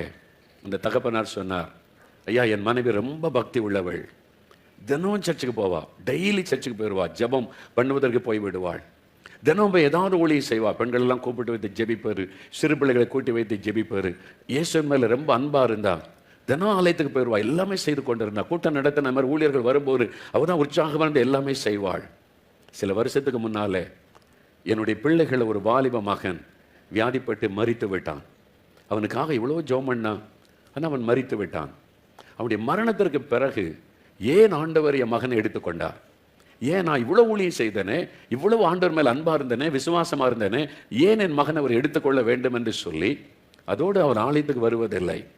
ஜெபம் பண்ண குடும்பமாக உட்காந்து பாட்டு பாடி ஒரு சந்தோஷமாக ஜெபிப்பது இல்லை, யாரையும் பார்ப்பதில்லை, வீட்டுக்குள்ளேயே துக்கப்பட்டு முடங்கி இருக்கிறாள். சில வருடங்கள் ஆகிவிட்டது, யார்கிட்டையும் பேசுறதில்லை. ஆனால் அவங்களுக்கு இன்னும் சில பிள்ளைகள் இருக்கிறாங்க, மகள் இருக்கிறான், மகன் இருக்கிறான், அவங்கெல்லாம் நல்லா இருக்கிறாங்க. ஒரு மகனை இழந்து விட்டார்கள். அதுக்கு ஆண்டவர் மேலே வருத்தம், ஆண்டவர் மேலே கோபம், சர்ச்சுக்கு வருவதில்லை, ஆராதனைக்கு வருவதில்லை, வீட்டுக்குள்ளே முடங்கி இருக்கிறாங்க. யோபு 10 பிள்ளைகள் ஒன்று போல கிடத்தி வச்சிருக்கிறாங்க, செத்து போய். யோசித்து பாருங்களேன், ஒரே நாளில் வீடு விபத்துக்குள்ளாகி இடிந்து விழுந்து 10 பேர் பிணமாய் கடத்தப்பட்டிருக்காங்க பிள்ளைகள். எப்படி இருக்கும்? ஒரு அம்மா வந்து சொன்னாங்க, ஐயா எனக்காக ஜெபிங்க. என்ன விஷயமானு கேட்டேன். யோபு மாதிரி கர்த்தர் என்ன சோதிக்கிறார் ஐயா, எனக்கு ஜெபம் பண்ணுங்க ஐயா. நான் உடனே கேட்டேன், உங்க வீட்டில் 10 பிள்ளைகள் ஒரே நாள் செத்துட்டாங்களாமா அப்படின்னு கேட்டேன்னா, அப்படிலாம் ஒன்றும் இல்லை ஐயா. அப்புறம் என்ன யோபு மாதிரி சோதிக்கிறார்? ஒரு பிள்ளை கூட சாகல, யோபு மாதிரி கர்த்தர் சோதிக்கிறார். யோபுக்கு அந்த சோதனை சாதாரணமானதா? யோசித்து பாருங்க, 10 பிள்ளைகள் ஒரே நாள்ல மறித்து ஒண்ணு போல பிணமாய் கிடத்தப்பட்டு இருக்கிறாங்க அடக்கத்துக்காக. சொத்துக்கள் எல்லாம் இழந்துட்டார், ஆடு மாடு ஒட்டகம் எல்லாம். ஊரே திரண்டு பேசுகிறது, இவன் ஏதோ பாவம் செய்திருக்கிறான். ஒரு துன்மார்க்கனுக்கு கூட இப்படி நடக்குமா? இவன் உண்மையான நீதிமானாக இருந்தா இப்படி நடந்திருக்க முடியுமா? ஊரே குற்றம் சொல்லுகிறது, குறை சொல்லுகிறது, பரிகாசம் பண்ணுகிறது, கேள்வி எழுப்புகிறது. அந்த அவமானப்படுகிற சூழ்நிலையில யோபு சொல்லுகிறார், கர்த்தர் கொடுத்தார், கர்த்தர் எடுத்தார், கர்த்தருடைய நாமத்திற்கு ஸ்தோத்திரம். காரணம் என்ன? எல்லாவற்றை விட அவர் கர்த்தரை நேசித்தார். நீங்க இயேசுவை நேசிக்கிறீங்களா? இயேசுவை உண்மையா நேசிக்கிறீங்களா? உண்மையா இயேசுவை நேசிக்கிறீங்களா? எதனால நேசிக்கிறீங்க? உங்களுக்கு சுகம் கொடுத்ததுக்காகவா? வேலை கொடுத்ததற்காகவா? படிப்பில் வெற்றி கொடுத்ததற்காகவா? எதற்காக நேசிக்கிறீங்க? சிலுவையிலே உங்களுக்காக தன் ரத்தத்தை சிந்தி கொடுத்தாரே, உங்களுக்காக தன்னை பலியாய் கொடுத்தாரே. அந்த அன்புக்கு ஈடாக எந்த ஆசீர்வாதத்தை நீங்கள் சொல்ல முடியும்? அதுக்காக நீங்க அவரை நேசிக்கணும். இந்த வருடம் 2020 இயேசுவின் மேல் அன்பு உங்களுக்கு அதிகமாக வேண்டும். ஆண்டவரை பார்த்து சொல்லுங்க, ஆண்டவரே நான் உம்மை நேசிக்கிறேன், இயேசுவே நான் உம்மை நேசிக்கிறேன். எதற்காக என்னை நேசிக்கிறாய் மகளே, எதற்காக என்னை நேசிக்கிறாய் மகனே என்று சொன்னால், ஆண்டவரே எனக்கு வேலை கொடுத்தீங்களே, எனக்கு படிப்பு கொடுத்தீங்களே, எனக்கு வீடு கொடுத்தீங்களே, எனக்கு ஒரு வாகனம் கொடுத்தீங்களே, எனக்கு பிள்ளைகள் தந்தீங்களே, அதுக்காக நேசிக்கிறேன்னு சொல்லாருங்க. எனக்காக சிலுவையிலே உயிரை கொடுத்தீரே, எனக்காக சிலுவையிலே ரத்தம் சிந்தினீரே, இந்த பாவிக்காக சிலுவை சுமந்தீரே, என் மீது இவ்வளவோ அன்பு கூர்ந்தீரே, அதற்காக நான் உம்மை நேசிக்கிறேன் ஆண்டவரே. அப்படி சொல்லுங்க, ஆண்டவர் உங்களை பார்த்து மகிழ்ச்சி அடைவார். அப்போ ஆண்டவர் 2 மடங்கு ஆசீர்வாதம் தருவார். 2 மடங்கு ஆசீர்வாதம் தருவார் என்பதற்காக நேசிக்கக்கூடாது. ஒண்ணுமே தராட்டாலும் நான் அவரை நேசிப்பேன், ஒண்ணுமே இல்லாட்டா கூட நான் அவரை நேசிப்பேன். அல்லேலூயா, நான் அவரை நேசிப்பேன். அல்லேலூயா. அவர் ரொம்ப வித்தியாசமானவர். ஒரு 15 வருஷத்துக்கு முன்னால், 15-20 வருஷத்துக்கு முன்னால ஒரு மீட்டிங், பொது இடத்துல பப்ளிக் மீட்டிங்ல மீட்டிங். நான் காத்திருக்கிறேன் செய்திக்காக, இன்னைக்கு என்ன பிரசங்கம் பண்ணணும், என்ன செய்ய போறீங்க ஆண்டவரே. என்னை ஆண்டவர் சொல்ல, நீ என்னை மகிமைப்படுத்துவியானார். உண்மைதான ஆண்டவரை மகிமைப்படுத்திக்கிட்டே இருக்கேன் பிரசங்கம் பண்ணி, நான் சொல்றதுக்கு என்னை மகிமைப்படுத்துவியானார். என்னது ஆண்டவரே? என்ன நான் உனக்கு குழந்தை தரல, அதுக்கு என்னை மகிமைப்படுத்துவியான்னு கேட்டார். இல்லை யோசிக்கல, குழந்தை தந்தா மகிமைப்படுத்தலாம்ல. ஆண்டவர் எனக்கு குழந்தை கொடுத்தாருங்க. நிறைய பேர் நீங்க அப்படி சொல்ல, 10 வருஷம் குழந்தை இல்லை, 8 வருஷம் குழந்தை இல்லை, அழுதுகிட்டே இருந்தேன், எனக்கு அவமானம் தாங்க முடியல, செத்துடலாமான்னு தோணிச்சு, இப்போ ஆண்டவர் தந்துட்டான்னு சாட்சி சொல்றீங்கல்ல. எனக்கு குழந்தை தரல, என் ஏசு நல்லவர்னு யாராவது மேடை ஏறி சாட்சி சொல்லுவோமா? யோசிங்க. என்னை பார்த்து ஆண்டவர் சொல்றாரு, உனக்கு நான் குழந்தை தரலையே, அதை இன்னைக்கு மேடையில் சொல்லி என்னை மகிமைப்படுத்துன்றார். நான் கேட்டேன், எப்படி ஆண்டவரை மகிமைப்படுத்துறது? நீ தந்தா, எனக்கு இத்தனை வருஷம் குழந்தை இல்லை, கர்த்தர் தந்துட்டான்னு நீ மகிமைப்படுத்தலாம். ஒரு ஆசீர்வாதத்தை நீங்க தரவே இல்லை, அதுக்கு எப்படி மகிமைப்படுத்துறது? அப்ப ஆண்டவர் சொல்லி கொடுத்தாரு, நாம மகிமைப்படுத்துறேன். ஆனா எப்படி? ஹவ்? ஆண்டவர் சொன்னாரு, உனக்கு இத்தனை வருஷமா குழந்தை இல்லை. ஆமா இல்லை. என்னைக்காவது உன்னை துக்கப்பட விட்டுருக்கனா? இல்ல ஆண்டவரே. குழந்தை இல்லைன்னு என்னைக்காவது அழுதுகிட்டே உட்கார்ந்துருக்கிறியா? இல்லை. நான் அப்படி வைக்கல, சந்தோஷமா வச்சிருக்கேன்ல. இந்த சந்தோஷத்தை என்ன தவிர யார் தர முடியும்? அதை சொல்லு. அல்லேலூயா. இயேசு கிறிஸ்து கொடுக்கிற சந்தோஷம் என்பது, ஆண்டவர் அதை கொடுத்தார், இதை கொடுத்தார், வெற்றி கொடுத்தார், வேலை கொடுத்தார் என்பதில் அல்ல. ஒண்ணுமே இல்லாட்டாலும் அவர் கொடுக்கிற சந்தோஷம் என் உள்ளத்தில் இருக்கிறது. அதுதான் இயேசு. வேற யாரும் அந்த சந்தோஷத்தை தர முடியாது, வேற யாரும் கொடுக்க முடியாது. ஆண்டவர் சொன்னார், இந்த சந்தோஷத்தை நான் மட்டும் தான் தர முடியும் என்று எல்லாருக்கும் சொல். குழந்தை கொடுத்தாருன்னு ஒருத்தர் சொல்ல, ஒரு புறஜாதி மனுஷன் கூட சொல்லலாம், இந்த கோயிலுக்கு போய் வேண்டிக் கொண்டேன், எனக்கு குழந்தை கிடைச்சது சொல்றாங்க. இருக்காங்களா? இருக்காங்க. இந்த ஆஸ்பத்திரிக்கு போனேன், ஜெபம் பண்ணிட்டே போனேன், இந்த டாக்டர் பார்த்தாங்க, கர்த்தர் அவர் மூலமா எனக்கு குழந்தை பிறக்கிறதுக்கு ஒரு ட்ரீட்மெண்ட் மூலமா ஹெல்ப் பண்ணாரு, அப்படி சொல்றவங்களும் இருக்காங்களா? இருக்காங்க. குழந்தையே இல்லை, ஆனா ஆண்டவர் என்ன சந்தோஷமா வச்சிருக்கிறாரு. இது இயேசுவை தவிர யாரும் தர முடியாது. ஆண்டவர் சொன்னார், அதுக்கு என்னை மகிமைப்படுத்து. நான் சந்தோஷமா சொன்னேன், மனசுல வருத்தத்தோடு இல்லை. ஏன்னா என் இயேசு என்னை சந்தோஷமாய் வைத்திருக்கிறார். ஒண்ணுமே இல்லாட்ட கூட நான் அவருக்குள்ளே சந்தோஷமாய் இருக்கிற இருதயத்தை தந்திருக்கிறார். இது இயேசுவை தவிர வேற யாருமே தர முடியாது. இயேசுவில் அன்பு கூறுங்க, அவர் கொடுக்கிற ஆசீர்வாதத்தில் அல்ல. அதனால இயேசு கிறிஸ்துக்குள்ள அந்த சந்தோஷம். அவரை நீங்க ஒரு நாள் முறுமுறுக்காதங்க, கேள்வி கேட்காதங்க. ஏன் இப்படி நடந்துச்சு ஆண்டவரே, ஏன் எனக்கு இப்படி செய்தி அப்படிலாம் கேட்காதங்க. ஆமென். அல்லேலூயா, அல்லேலூயா. நான் ஒரு நாள் ஆண்டவர்கிட்ட கேட்டதில்லை, ஏன் எனக்கு தரல. தினகரன் பிரதருக்கு நல்லா தெரியும். அவங்க சொன்னாங்க, தம்பி நீங்கள் உங்களுக்காக ஜெபிக்காரங்க அப்படியே சொன்னாங்க. அவங்க நல்ல ஒரு தகப்பனுடைய இருதயம். அவங்க இழப்பு என்னை ரொம்ப பாதிச்சிட்டு, வருஷத்தில் 2-3 முறையாவது கூட்டு உட்கார சில மணி நேரம் பேசிக்கிட்டே இருப்பாங்க. அவங்க சொன்னாங்க, உங்களுக்காக நீங்கள் ஜெபிக்காரங்க. அப்படி பார்த்துக்கிட்டேன், நான் ஜெபிக்கிறேன், நான் ஆண்டவர்கிட்ட சண்டை போட்டுக்கிட்டு இருக்கேன், ஆண்டவர் உங்களுக்கு ஒரு குழந்தை கொடுக்கணும்னு சொல்லி இதே வார்த்தை சொன்னாங்க என்கிட்ட. நான் சண்டை போட்டுக்கிட்டு இருக்கேன் ஆண்டவர்கிட்ட, நீங்கள் ஜெபிக்காதங்க, நான் ஜெபிக்கிறேன். பிற ஜீவானந்தம் எவ்வளோ பெரிய தெய்வ மனுஷர். அவன் சொன்னாங்க, உங்களுக்காக நான் ஆண்டவர்கிட்ட போராடிக்கிட்டு இருக்கேன் பிறகு. எத்தனை ஊழியக்காரங்க, எத்தனை விசுவாசிகள் உலகெல்லாம் ஜெபிச்சாங்க. ஆண்டவர் பதில் கொடுத்தாரா? சில காரியத்துக்கு அவர் பதில் தரமாட்டார், அமைதியாக இருப்பார். உலகமே ஜெபிச்சாலும் அவர் கண்ணை மூடிட்டு அப்படி இருப்பார், கேட்காத மாதிரி செவிடான மாதிரி இருந்துருவார்.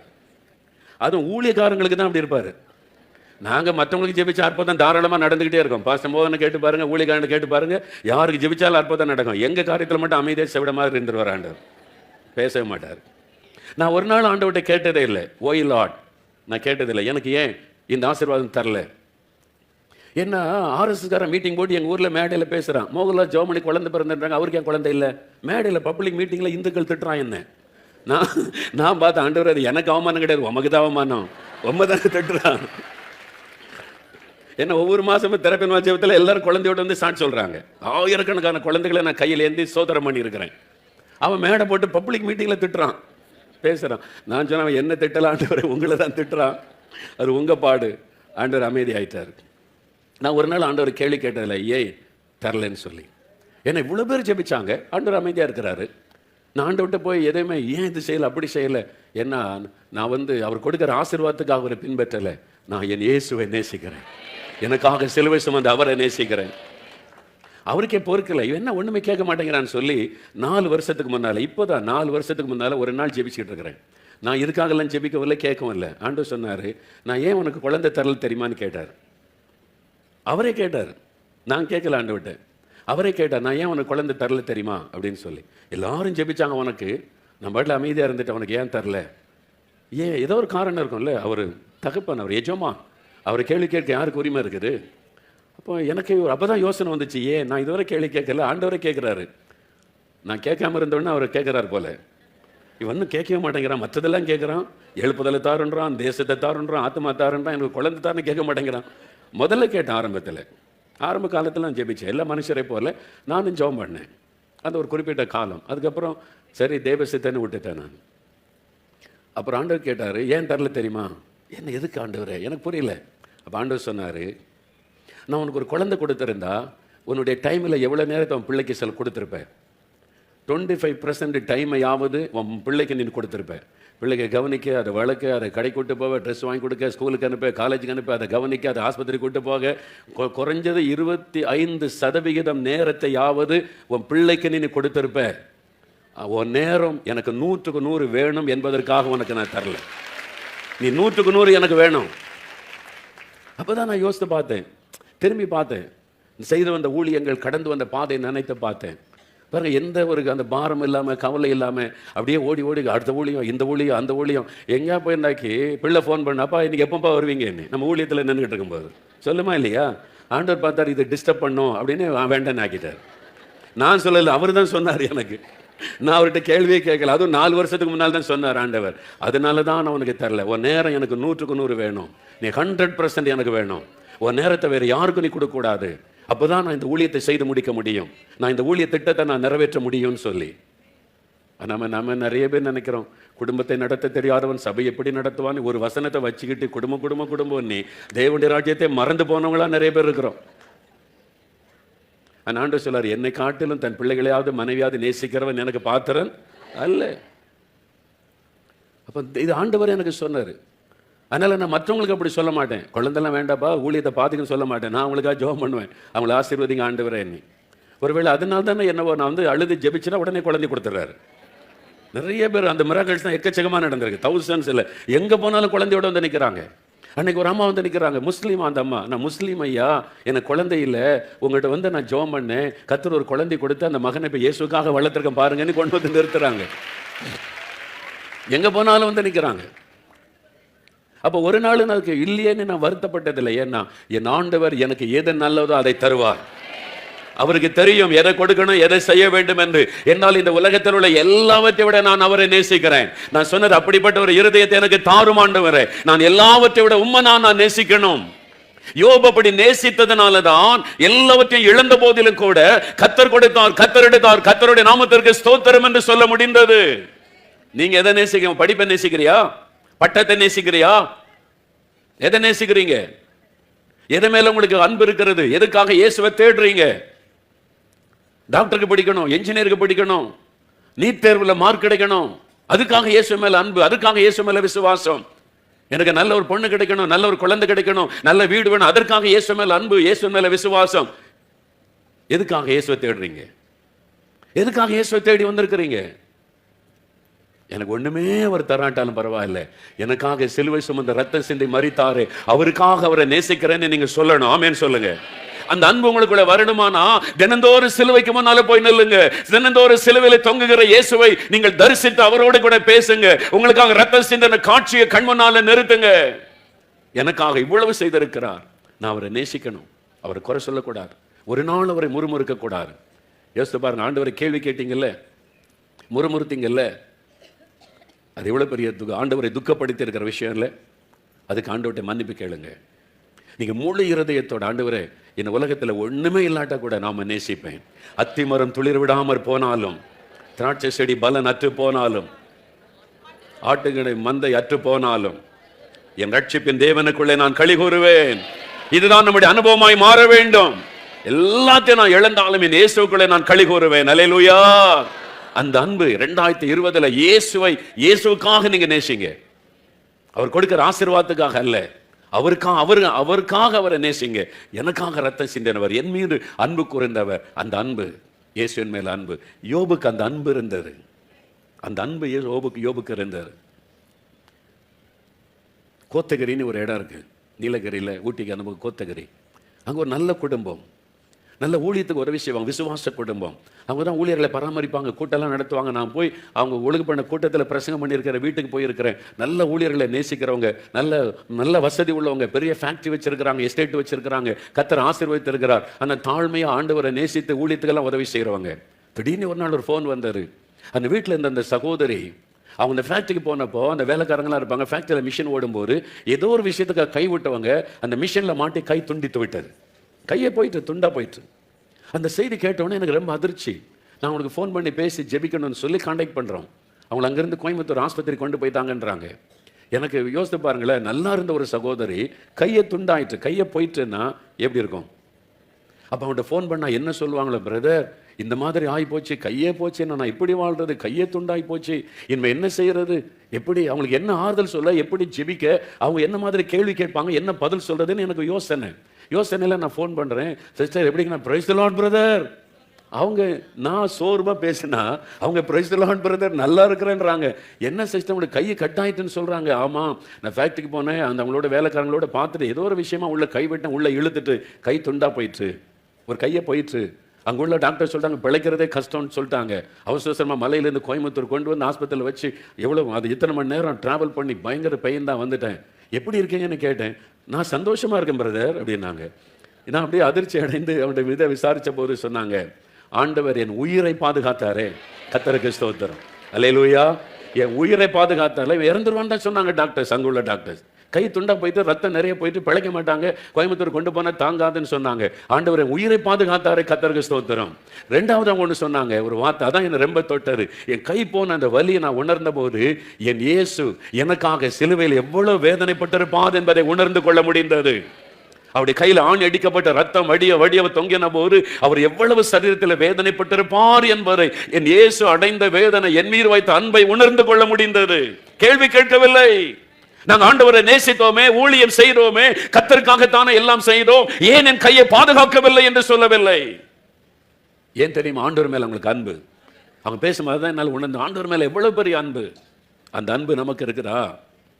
நம்ம யோபு எப்படி கர்த்தரை நேசித்தார், அப்படி நம்ம ஆண்டவரை இயேசுவை நேசிக்கணும். அல்லேலூயா. ரெண்டாவது, இந்த யோபுக்கு 2 மடங்கு ஆசீர்வாதத்தை தேவன் கொடுக்க காரணம் என்ன என்று பார்த்தா, யாக்கோபு 5ஆம் அதிகாரம் 11ஆம் வசனம் பாருங்க.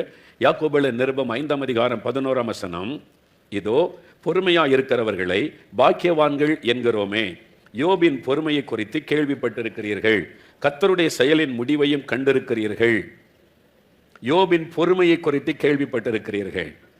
யோபுடைய பொறுமை குறித்து வேதம் சாட்சி கொடுக்கிறார். அப்போ அவர் பொறுமையுள்ள ஒரு மனிதர், அதனால்தான் 2 மடங்கு ஆசீர்வதித்தார். அல்லேலூயா. ரொம்ப பொறுமையானவர். நம்ம எப்பவுமே ரொம்ப அவசரப்படுறவங்க இல்லை. ஆண்டவர் ரொம்ப பொறுமையாய் காரியத்தை செய்கிறவர். யோபு ரொம்ப பொறுமையா இருந்தாராம்.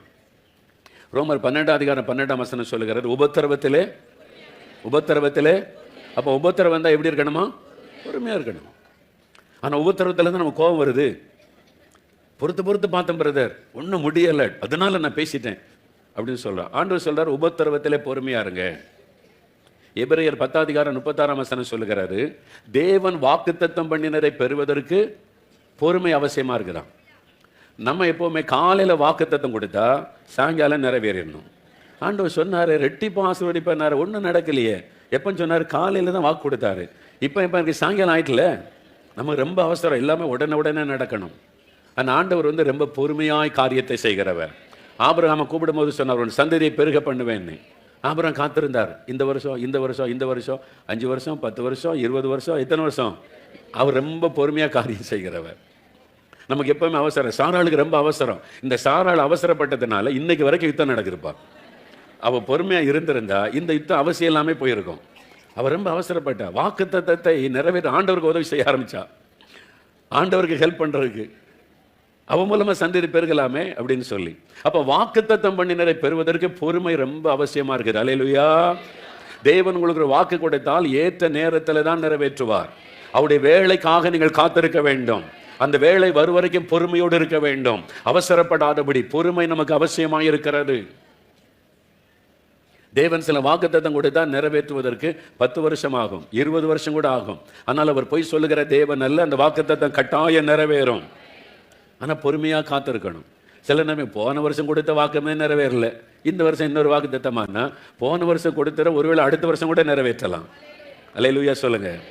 நீங்கள் ஜோமணி ஓஞ்சி போயிருப்பீங்களா, அப்போ அதை நிறைவேறும். சகரியாட்ட தேவதூதன் சொல்கிறான். லூக்கா 1 தேவதூதன் சகரியாவே நீ பயப்படாதே, உன் வேண்டுதல் கேட்கப்பட்டது, உன் மனைவி கர்ப்பவதி ஆகிய ஒரு குழந்தை பெறுவாள், யோவான்னு பேர் வைக்கணும்னு சொன்ன உடனே அங்கே தேவதூதன் என்ன பதில் சொல்கிறான்? உன் வேண்டுதல், நீ ஜெபம் பண்ணது ஆண்டவர் கேட்டு உனக்கு குழந்தை கொடுக்குறாருன்னா அப்போ நம்மளா என்ன பண்ணியிருப்போம்? துள்ளி குதிச்சிருக்கணும்ல. ஓ ஆண்டவர் என் ஜெபத்தை கேட்டார், கர்த்தருக்கு ஸ்தோத்திரம்னு. அவன் என்ன சொல்கிறான்? நான் கிழவன் ஆயிட்டேன், எலிசபெத்து கிழவி, கர்ப்பம் செத்து போச்சு, ரிட்டையர்ட் ஆகிறேன் ஊழியத்தை விட்டு, இனிமேல் எப்படி குழந்தை பிறக்கும்? சொல்லப்பட்ட வார்த்தை என்ன? உன் வேண்டுதல் கேட்கப்பட்டது. இவன் என்ன சொல்கிறான்? நான் கிழவனா இருக்கேன் எப்படி? அப்படின்னா என்ன அர்த்தம்? 30 வருஷத்துக்கு முன்னால் ஜெபம் பண்ணது, 40 வருஷத்துக்கு முன்னால ஜெபம் பண்ணது. இப்போ வயசான பிறகு அந்த ஜெபத்தை விட்டுட்டாரு சகரியா. வயசாகி போச்சு, இனிமே குழந்தைக்கு இருக்க போறதில்லை அப்படின்னு. ஆனால் 30 வருஷத்துக்கு முன்னால பண்ண ஜெபத்துக்கு தேவதூதன் பதில் கொடுக்கிறான், உன் ஜெபம் கேட்கப்பட்டது. அல்லேலூயா. உங்களுக்கு கூட அப்படி ஆண்டவர் பதில் தரலாம். ஐயோ அவ்வளோ நாள் காத்திருக்கணுமா? அவருக்கு தெரியும் ஏற்ற வேளையில் அற்புதம் செய்கிற ஆண்டவர். எழுப்புதலுக்காக எத்தனை வருஷமா ஜெபம் பண்ணிட்டு இருக்கிறோம்? எத்தனை வருஷமா? தோமா ஜெபிச்சப்ப 2000 வருஷமா எழுப்புதலுக்காக, தமிழ்நாட்டு எழுப்புதலுக்காக ஜெபம் நடக்குது. தோமா அப்பவே ஜெபிச்சாரு 2000 வருஷத்துக்கு முன்னால. இதே சின்ன மலையில தான் முழங்கால் போட்டு அங்கதான் இப்ப நம்ம உட்கார்ந்து இருக்கிறோம். தோமா முழங்கால் போட்டு ஜெபிச்ச இடம் தமிழ்நாட்டின் எழுப்புதல், இந்தியாவின் எழுப்புதலுக்காக தோமா ஜெபித்திருப்பா. என்னால் எழுப்புதல் மூலமாக அக்கினியை பெற்றுதான் தோமா அங்க வந்தார். அவர் ஜெபித்தார் 2000 வருஷத்துக்கு முன்னால. வந்த மிஷினர்கள் ஜெபம் பண்ணாங்க. 40-50 வருஷத்துக்கு முன்னால பிறகு தினகரன், ஜீவானந்தம் அவங்க எல்லாம் முழு ஜெபம் ஆரம்பிச்சு எழுப்புதலுக்காக ஜெபிக்க வச்சாங்க. அவங்க எல்லாம் அந்த எழுப்புதலுக்காக காத்திருந்தாங்க ஆவலோடு கூட. இப்ப நாம் ஜெபித்து கொண்டிருக்கிறோம். ஒருவேளை நினைக்கலாம், அப்ப இன்னும் தாமதிக்குமான்னு கேட்டா, எழுப்புதல் இனி தாமதிப்பதில்லை. அல்லேலூயா. ஏன்னா எழுப்புதல் என்பது நமக்குரிய ஒரு தனிப்பட்ட ஆசீர்வாதத்துக்குரியதல்ல, தேசத்தை மறுரூபப்படுத்துகிற விஷயம். இது தேவனுடைய ராஜ்யத்திற்குரிய விஷயம். அதனால தேவன் இவ்வளவு ஜெபங்களை கேட்டிருக்கிறார். இனி சீக்கிரமா நடக்கும். பொறுமையோடு காத்திருக்கிறோம். ஜெபத்தை விடாம காத்திருந்து ஜெபித்து கொண்டிருக்கிறோம். அப்போ பொறுமை நமக்கு வேணும். உபத்திரவத்திலே பொறுமையா இருங்க. உபத்திரவம், இந்த உபத்திரவனால நிறைய பேருக்கு பிடிக்கிறது இல்லை. இயேசுதான் சிலுவையில் ஆடுபட்டார்ல, இனிமேலுக்கு உபத்திரவம். இயேசுதான் சிலுவையில் அடிக்கப்பட்டாரு, அவமானப்பட்டாரு, அவர் எல்லாத்தையும் சுமந்து முடிச்சிட்டாரு. இனிமே நமக்கு உபத்திரவம் இல்லை. அப்படியா? இயேசு சொல்றாரு உலகத்தில் உங்க உபத்திரவம். ஆனா சில ஊழியர் சொல்றாங்க உங்களுக்கு உபத்திரவம் இல்லை. இயேசு சொல்றதை நம்புவீங்களா? ஊழியக்காரன் சொல்றதை நம்புவீங்களா? நீங்க இயேசு சொல்றதை நம்புங்க, வாழ்ந்திருப்பீங்க. இயேசு சொல்றாரு, நான் சிலுவையில மரிச்ச பிறகு உங்களுக்கு உபத்திரமே வராது அப்படின்னு இயேசு எங்கேயும் வாக்கு கொடுக்கவே இல்லை. அல்லேலூயா. உபத்திரம் உண்டு, பாடு உண்டு. அவரை பின்பற்றோம்னா என்ன சொல்ல, என்னை பின்பற்றி வர விரும்புறியா? என்னை பின்பற்றி வர விரும்புறியா? முதல்ல ஒன்றை வெறுக்கணும், ரெண்டாவது சிலுவை எடுக்கணும், என்னை பின்பற்றி வரணும் அப்படின்னா வான்றார். அல்லேலூயா. அதுக்கு ஆயத்தமா? நான் சில காரியம் யோசித்து பார்த்தேன், பைபிளில் வாசித்தா நீங்கள் பாருங்களேன், சின்ன ஒரு காரியம் யோசித்து பாருங்கள். இயேசு ஊழியத்துக்கு வந்துட்டார், வீட்டை விட்டு கிளம்பிட்டார். 30 வயசு வரைக்கும் அம்மா கூட சகோதரர்களோடு இருந்தார் நாசரேத்தில். ஊழியத்துக்கு புறப்பட்டார். இப்போ 1 மாதம் ஆச்சு, 2 மாதம் ஆச்சு, 5 மாதம், 10 மாதம் ஆச்சு. இயேசு வீட்டுக்கே திரும்பி போகலை. ஒரு முறை நாசரேத்துக்கு போனார்னு இருக்குது, போகவே இல்லை. இயேசு ஒரு ஊரா சுற்றி சுவிசேஷம் பிரசங்கம் பண்ணிக்கிட்டே. தாய்க்கு மகனை பார்க்கணும் ஆசை இருக்குமா இருக்காதா? இருக்கும். மகனை வளர்த்து ஆளாக்கணும். அவன் பார்த்தாங்க, இயேசு பிதாவின் சித்தத்தை செய்ய புறப்பட்டாருப்பா, அவர் வரமாட்டார், நம்ம தான் பார்க்க போகணும்னு சொல்லி இயேசுடைய சகோதரர்கள், மரியாளுக்கு மறுபடி பிறந்த பிள்ளைகள் பைபிளில் இருக்குது, அவங்களெல்லாம் அழைச்சிக்கிட்டு தாயார் போகிறாங்க. இயேசு ஒரு வீட்டுக்குள்ளே பிரசங்கம் பண்ணிக்கிட்டு இருக்கிறார். எல்லாரும் சொல்கிறாங்க, உங்கள் அம்மாவும் சகோதரரும் எங்கள் வீட்டுக்கு வெளியில் வந்திருக்கிறாங்க. பார்த்து 1 வருஷம் ஆகிப்போச்சு, நான் ஊராக பிரசங்கம் பண்ணிட்டு இருக்கேன், அம்மா தேடி வந்துட்டாங்க. நானாக இருந்தால் என்ன பண்ணியிருப்பேன் யோசித்து பார்த்தேன். எங்கள் அம்மா வந்திருக்காங்களா? அவங்களால தானே நான் உயிரோடு இருக்கிறேன், அவங்க தானே எனக்காக ஜெபிச்சாங்க. எங்கள் அம்மா பார்த்து எவ்வளோ நாளாச்சு, எங்கள் பிரதர்ஸ் வந்திருக்காங்களா, கொஞ்சம் இருங்க நான் பார்த்துட்டு வந்துடுறேன். அல்லது அவங்களெல்லாம் விடுங்க அவங்க வரட்டு, இதான் எங்கள் அம்மா, எல்லாருக்கும் அறிமுகப்படுத்தியிருப்போமா இல்லையா? சொல்லுங்க. நீங்களா இருந்தால் நானாக இருந்தால் அப்படி தானே பண்ணியிருப்போம். ஏசு என்ன சொல்கிறாரு? யார் என் தாய், யார் என் சகோதரர்கள்? பிதாவின் சித்தத்தை செய்கிற இவங்க தான் என்னுடைய தாயும் சகோதரரும். இயேசு ரொம்ப வித்தியாசமானவர். அல்லேலூயா. ஒரு பக்கம் ரொம்ப அன்புள்ளவர், இன்னொரு பக்கம் ரொம்ப கடினமான எஜமான். அல்லேலூயா. அவரும் ஊழிய செய்ய வந்துட்டீங்க, உங்கள்கிட்ட ரொம்ப கடினமாக தான் இருப்பார். அல்லேலூயா சொல்லுங்க. சோம்பேறிகளாக இருக்கிற ஆள் அவருக்கு பிடிக்கவே பிடிக்காது. சும்மா தூங்கி எழும்பிக்கிட்ட ஊழியக்காரன் சொன்ன நரகத்தின் அக்கினி தான் அவனுக்கு. அப்படிதான் பைபிள் இருக்கு. பொல்லாதவனும் சோம்பலுமான இந்த ஊழியக்காரனை அக்கனியில் கொண்டு போடுங்க. ஊழியக்காரன் அன்று சொல்றாரு, அவர் ரொம்ப கடினமான எஜமான். அல்லேலூயா. ஒரு பக்கம் ரொம்ப அன்பானவர், இன்னொரு பக்கம் ரொம்ப கடினமானவர். அதனால பாடுகளை நடத்துவார். இன்னும் எனக்கு வந்துட்டல, ஆமா, பிறகு என்ன இன்னும் எங்க குடும்பம் எதுன்னு பார்த்துட்டு இருக்க, இவ்வளோ ஆத்தமா இருக்குல்ல, இதை பாரு, அப்படிதான் சொல்லுவார். அல்லேலூயா சொல்லுங்க. அல்லேலூயா சொல்லுங்க. அப்போ எங்க ஆண்டவர், எங்க அம்மா அப்பா அதெல்லாம் நான் பார்த்துக்கிறேன், நீ என் காரியத்தை பாரு. அல்லேலூயா சொல்லுங்க. அதுதான் இயேசு. அல்லேலூயா. அதை உண்மையா நீங்க இயேசு அறிந்து கொள்ளுங்க. அதுதான் இயேசு. அதெல்லாம் நான் பார்த்துக்கிறேன். நீ எனக்கு வேலை செய்யற, உன் குடும்பத்தை நான் ஆசீர்வதிக்கிறேன், உன் பிள்ளைகளை நான் ஆசீர்வதிக்கிறேன். நீ அதை சுமக்காத, நீ என் காரியத்தை பாரு. தேவனுடைய ராஜ்யத்துக்கு முதலிடம் கொடுங்க, ஆண்டவருடைய காரியத்துக்கு முதலிடம் கொடுங்க. எனக்கு இதுதான் முக்கியம்னு சொல்லுங்க. மற்றதெல்லாம் கூட வருங்க, பின்னால வரும். ஆசீர்வாதம் உங்களுக்கு பின்னால வந்துகிட்டே இருக்கும். அல்லேலூயா. எதை முக்கியத்துவம் பண்ணணுமோ அதுக்கு முக்கியத்துவம் கொடுங்க. ஆனால் உபத்திரவு உண்டு, பாடு உண்டு. இயேசுவை பின்பற்றினா புதிய ஏற்பாட்டில் அப்போஸ்தலருடைய காலத்தில் அது தெளிவாய் சொல்லப்படுகிறதை பார்க்கிறோம். நாம் அநேக உபத்திரவங்களின் வழியாய் தேவனுடைய ராஜ்யத்தில் பிரவேசிக்க வேண்டும் என்று பவுல் சொல்லுகிறார். பேதுரு எழுதும் பொழுது, ஆண்டவர் உங்களை ரட்சித்திருக்கிறார், அபிஷேகித்திருக்கிறார், இதெல்லாம் நீங்க மகிழ்ச்சி அடைகிறீர்கள், ஆனாலும் துன்பப்பட வேண்டியது அவசியமானதால், விசுவாசிகளாக இருந்தால் துன்பப்பட வேண்டியது அவசியம் என்பதாக வேதத்தில் நமக்கு எழுதப்பட்டிருக்கிறது. அவர் சிலுவையை சகித்தார். எபிரேயர் 12ஆம் அதிகாரத்தில் வாசிக்கிறோம். நாமும் அப்படி சகிக்கணும், பாடு சகிக்கணும், உபத்திரவ சகிக்கணும். ஊழியம் செய்த எல்லாரும் பாராட்டுவாங்கன்னு நினைக்கிறீங்களா? நான் அப்படிதான் நினைச்சேன். முதல்ல தெரியாம வந்துட்டு அந்த ஊழியத்துக்கு 74 ஆண்டவர் அழைச்ச போது நான் முதல்ல முடியாதுன்னு வரமாட்டேன் ஆண்டவர் ஊழியத்துக்கு. நான் வேலை பார்க்குறேன், ஞாயிற்றுக்கிழமை எல்லாம் ஊழியம் செய்கிறேன் அப்படிதான் சொன்னேன். 6 மாசமா போராடினேன். அவர் 6 மாசமா தொடர்ந்து என்னை விரட்டிக்கிட்டே இருந்தார். இல்லை, நீ எனக்கு வேணும், எனக்கு வேணும், நீ வான்னு சொல்லி. ஒரு நாள் அப்படி இதே மாதிரி முழுகிற ஜபம் மதுரையில் முழுகிற ஜபம் நேரு வித்தியாசாலையில். அப்போ நான் காலேஜில் ஃபஸ்ட் இயர் படிச்சுருக்கிறேன். 3-4 மாதம் தான் ஆச்சு காலேஜில் ஜாயின் பண்ணி. அப்புறம் அகஸ்டின் ஜெபக்குமாரன் பீகாரில் இருந்து அவர் பிரசங்கம் பண்ண கேட்கணுமா, அண்ணல் பறக்கும்ல. அப்போ அவர் கல்யாணம் ஆகலை, அப்போ தான் வாலிபன், அவர் கல்யாணமாக போகுது. அந்த டைமில் வந்திருக்கிறாங்க. அதான் ஃபஸ்ட் டைம் பார்க்குற அவருடைய பிரசங்கம், இந்தியாவை பற்றி அவங்க சொன்ன காரியம் என் உள்ளத்தை உடைத்தது. அப்போ அந்த ஆன்லைன் ப்ரேயரில் ஜெபம் நடக்கும்போது பிரத்யட்சமாக இயேசு எனக்கு முன்னால் தோன்றி சொன்னார், நீ உன்னை குறித்தும் உன் குடும்பம் உன் எதிர்காலத்தை குறித்து மட்டும் கவலைப்படுகிறாய். இந்த தேசத்தை பார், அழிந்து கொண்டிருக்கிற ஆத்துமாக்களை பார், அவங்களுக்காக நீ எனக்கு வேணும்னு கேட்டபோது என்னை நான் கண்ணீரோட சத்தமாக எந்த இடனே பார்க்கல, கதறி அழுது ஒப்பு கொடுத்தேன். ஆண்டவரே நான் ஒப்பு கொடுக்குறேன். அப்படி தான் நான் ஊழியத்துக்கு ஒப்பு கொடுத்தேன். படிப்பெல்லாம் விட்டுட்டேன். 6 மாதம் கூட ஒழுங்காக காலேஜ் படிக்கலை, நான் வந்துட்டேன். நான் அதுக்கப்புறம் ஊழியத்துக்கு வந்துட்டா எல்லாரும் நம்மளை பாராட்டுவாங்க, உற்சாகப்படுத்துவாங்க, அப்படி தான் நினச்சேன் நான். ஆனால் ஊழியத்துக்கு வந்துட்டேன உடனே எல்லாம் ஒன்று யார் இப்படி ஊழியத்துக்கு வர சொன்னது? யார்? இந்துக்கள் இல்லை, நம்ம கிறிஸ்தவங்க தான். அவங்க தானே சொல்லுவாங்க. நாங்கள்லாம் அப்படியே ஊழியம் செய்கிறோம், வேலை பார்க்குறோம், ஞாயிற்றுக்கிழமை வரோம், சர்ச்சில் வந்து அப்படியே ஊழியெல்லாம் ஹெல்ப்பாக இருக்கிறோம், அவ்வளோதானே. ஒன்று யார் ஊழியத்துக்கு வர சொன்னது? எங்கள் அப்பா அம்மா இந்துக்கள், எங்கள் அம்மா கிட்ட வத்தி வைக்கிறாரு. உங்கள் மகன் என்ன ஊழியம் அலையிறான். இவங்க உதவி இல்லாட்டா உபத்திரமாக இல்லாமல் இருக்கணும்ல.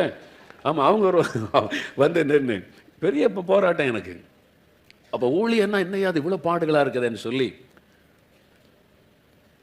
எங்கள் அம்மா வந்து, நீயாவது வேலை பார்த்து ஒரு குடும்பத்துக்கு உதவியாக இருப்பான்னு பார்த்தா நீ ஊழியன்னு சொல்கிற அப்படின்னு முதல்ல ரொம்ப அழுத உடனே சரி நான் வந்து வேலை செய்யணும், வேலையை விட்டுட்டேன். ஒரு வேலை பார்த்துக்கிட்டு நம்ம அம்பத்தூர் எஸ்டேட்டில் ஊழியத்துக்கு அழைக்கப்பட்ட பிறகு ஞாயிற்றுக்கிழமை தானே ஊழியம் செய்கிறோம்.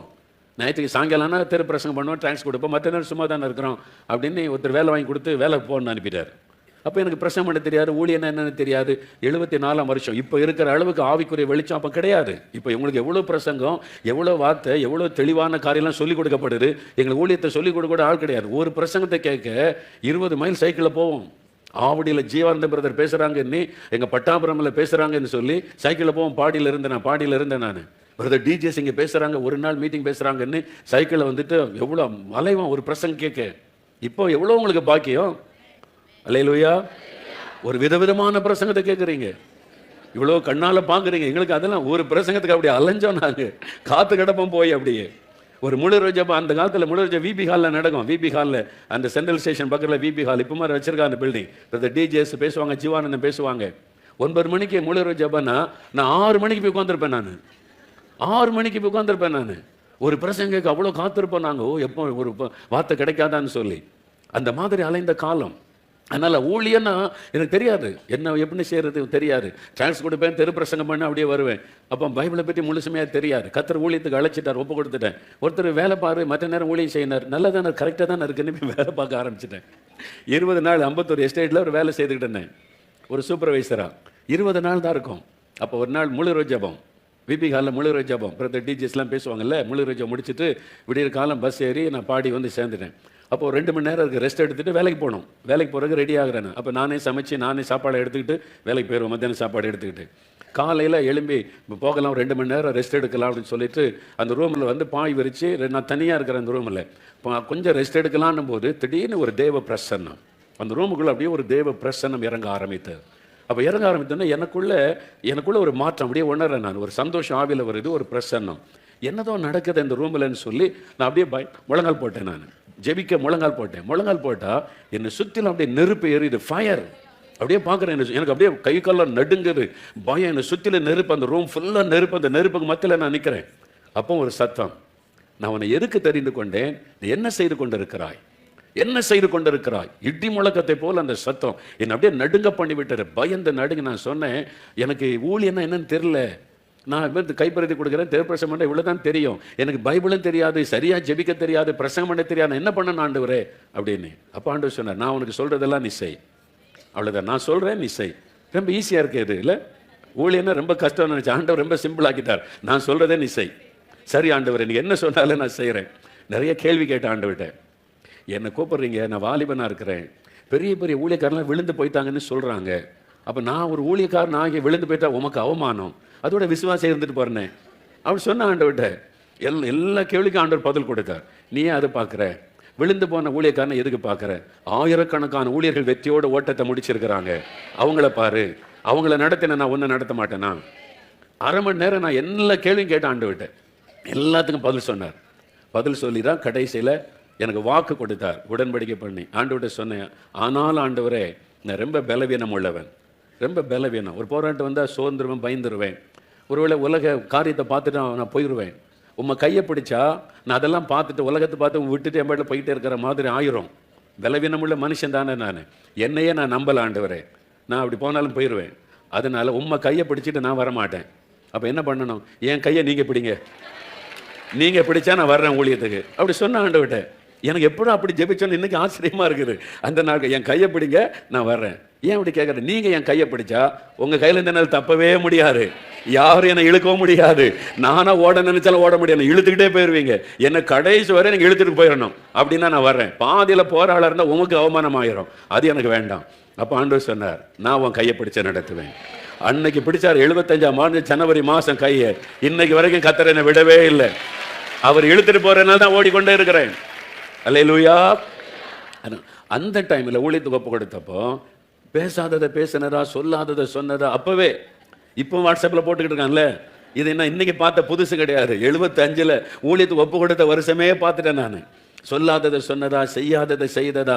அப்போ இன்னைக்கு வாட்ஸ்அப்பில் வேற குரூப் செய்கிறாங்க. அன்னைக்கு சொன்னது நம்ம சகோதரர்கள் சர்ச்சுக்குள்ள இருக்காங்கல்ல, அவங்க தான். ஊழியத்துக்கு ஒப்பு கொடுக்க வரைக்கும் யாரும் என்னை பற்றி ஒன்றும் பேசலை. எப்போ மொழி நேரம் ஊழியத்துக்கு வந்தோடனே பேச ஆரம்பிச்சிட்டாங்க, இல்லாத பொல்லாததெல்லாம்.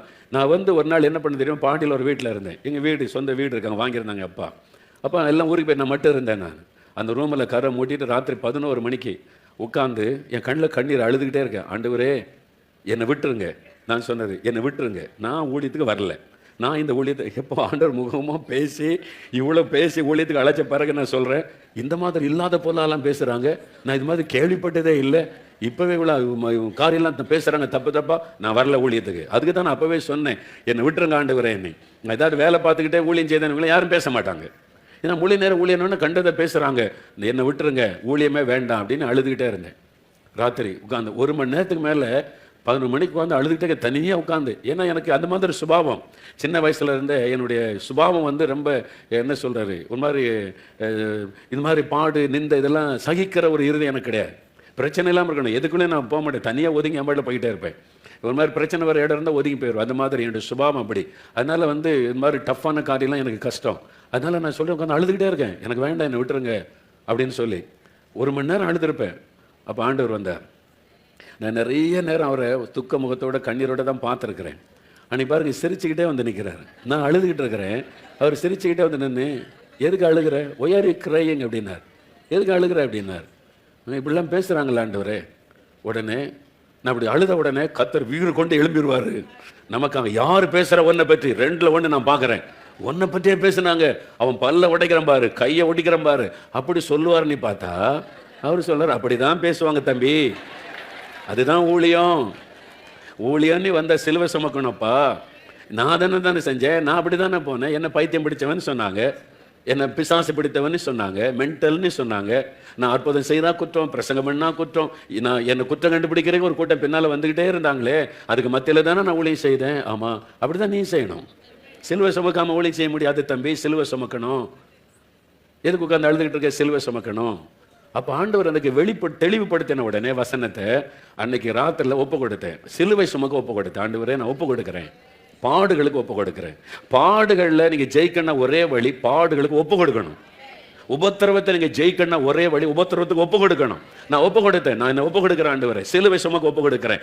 என்ன நிந்தை பாடு வந்தாலும் முன் வைத்த கால பின் வைக்க மாட்டேன் அப்படின்னு ஒப்பு கொடுத்தேன். இது 75லேயே அப்போவே ஒப்பு கொடுத்து ஊழியத்துக்கு வந்த ஆரம்பத்திலேயே.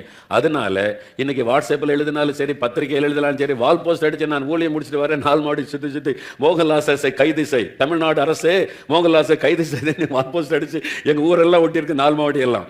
யாருடா நீ பார்த்தா அது ஒரு கோயில் நடத்துகிற ஒரு ஆள், அவர் ஒட்டியிருக்கு. அவருக்கு ஆசை என்னை கைது பண்ணணும்னு, அவர் ஆசை நிறைவேற மாட்டேங்குதுன்னு எனக்கு கொஞ்சம் வருத்தம் தான்.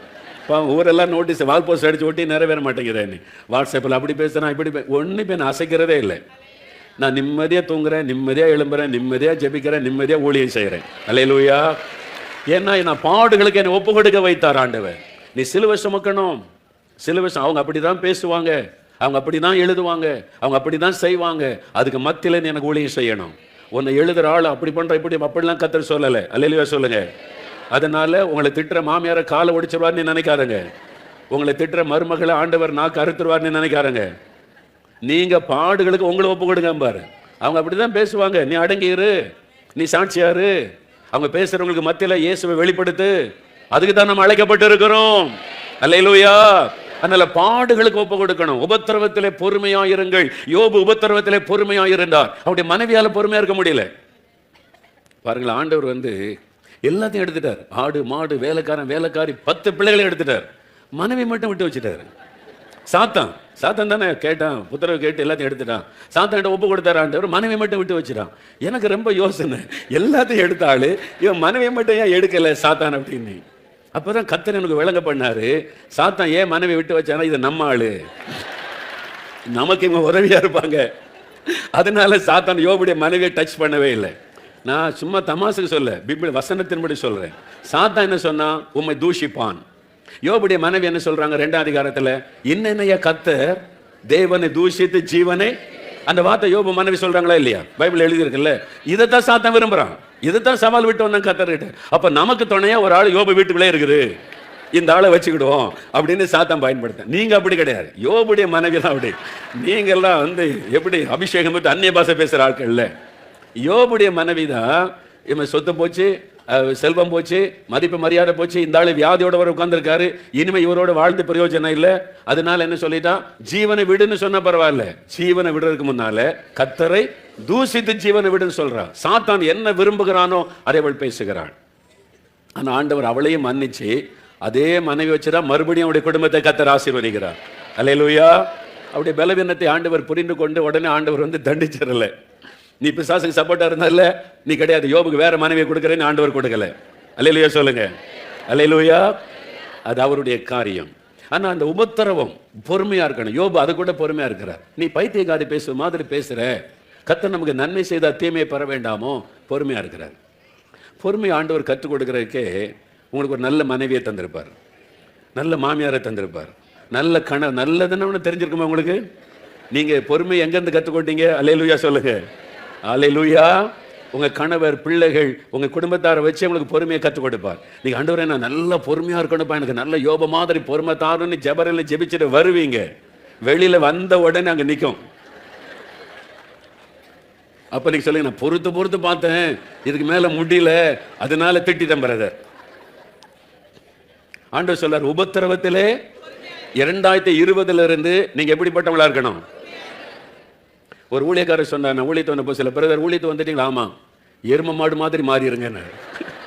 எது எப்படி சொல்றீங்க? கர்த்தருக்காக நல்ல ஊழியம் செய்யணும், எரும மாடு மாதிரி மாறிங்கன்னா? ஆமா, எரும மாடு பார்த்தீங்களா, மழை பெய்தாலும் வெயில் அடித்தாலும் அது பாட்டு, அது மழை பெய்தனி ஓடிங்க, அது நிழலுக்கு நிற்குதா, வெயில் அடிக்குதுன்னு ஓடுதா, மழை வெயில் அது பாட்டில் போகும். யார் வழியில் போகிறோம் தட்டி விட்டாலும் அது பாட்டில் போகும், சட்டை பண்ணாது. அதனால ஊழியம் செய்ய வந்துட்டா கண்டவனும் பேசுவான், கண்டவனும் திட்டுவான், வாய்க்கு வந்தபடி எல்லாம் பேசுவான். அதெல்லாம் கேட்டுட்டு பதிலே சொல்லக்கூடாது. எருமாடு போற மாதிரி அமைதியா போயிட்டே இருக்கணும். அல்லேலூயா. அது நல்ல ஒரு ஊழியக்காரர் கொடுத்த ஆலோசனை. உண்மையில அது நமக்கு ரொம்ப ஆசீர்வாதமான ஆலோசனை தான். நம்ம ரட்சிக்கப்பட்டுதா இந்த தோல் மரத்தை போயிடணும். அல்லேலூயா சொல்லுங்க. சிலர் சொன்ன உடனே சுருன்னு ஏறுது இல்ல, மாமியார் ஒரு வார்த்தை சொன்ன உடனே என் குடும்பம் என்ன தெரியுமா அப்படின்னு அப்படி ஏறுது இல்ல. அவர் ஏறும்போதே சிலருக்கு அந்நிய பாஷை பேச, அதுல வேற கோபத்தில் அந்நிய பாஷையா, அது எங்கிருந்து வரும்னு தெரியல. அது என்ன ஆவியானவர் கொடுக்குற அந்நிய பாஷை. மாமியார் மேல கோபம் வரும்போது ஒரு அந்நிய பாஷை அப்படியே பேசுற ஆட்களை பார்த்துருக்கீங்களா? நான் பார்த்துருக்கிறேன். நீங்க அமைதியா இருக்க பார்த்தா நானே அப்படிதான் சொல்ற மாதிரி இருக்குது. அப்ப கோபம் வருது. ஏன் கோபம் வருது தெரியுமா? சுயம் சாகல. சுயம் சாகாதனாலதான் ஒருத்தர் பேசணும்னு கோபம் வருது. நம்மளை பற்றி எப்படி பேசலாம் அவன், நம்மளை பற்றி எப்படி பேசலாம் அவா அப்படின்ற ஒரு கோபம் வர காரணம் இன்னும் சுயம் சாகல. அந்த சாகும் வரைக்கும் உங்க மாமியார் அப்படிதான் இருப்பாங்க, உங்க மருமகள் அப்படிதான் இருப்பாங்க, கணவர் அப்படிதான் இருப்பாங்க, மனைவி அப்படிதான். நீங்க மாறிட்டா அவங்க மாறிடுவாங்க. அல்லேலூயா சொல்லுங்க. நம்மை மாற்றுவதற்கு, பொறுமையை கற்றுக் கொடுப்பதற்கு ஆண்டவர் சொல்ல நீடிய பொறுமை. இயேசு எப்படிப்பட்டவரா இருந்தாராம்? நீடிய பொறுமை.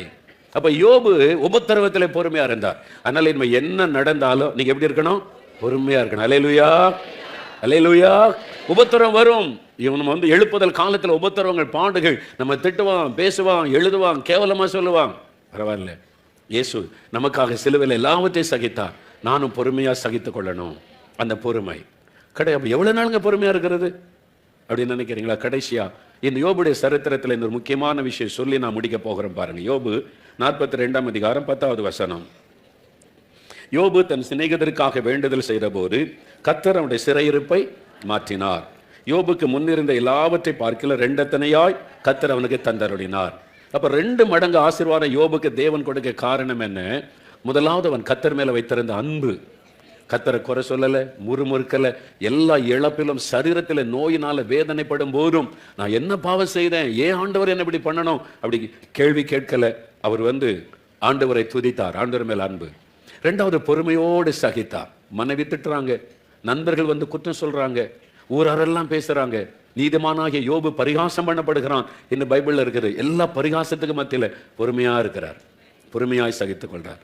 பொறுமையா இருக்க ஒப்பு கொடுங்க. 3வது கடைசியா இங்க வசனம் சொல்ல, யோபு தன் சிநேகிதருக்காக வேண்டுதல் செய்கிற போது கர்த்தர் யோபின் சிறையிருப்பை மாற்றினார். யோபுக்கு 2 மடங்கு ஆசீர்வாதம் கொடுத்தார். அல்லேலூயா. யோபு தனக்காக ஜெபிச்சாரா? ஆண்டவரே எனக்கு சுகந்தாருன்னு ஜெபிச்சாரா? ஆனால் ஆண்டவர் சுகம் கொடுத்துட்டார். ஆண்டவரே நான் இழந்து போனதை திரும்ப தாருன்னு ஜெபிச்சாரா? இல்லை. ஆனால் இழந்து போனதை கர்த்தர் திரும்ப கொடுத்தார். ஆண்டவரை 2 மடங்கா தாருன்னு கேட்டாரா?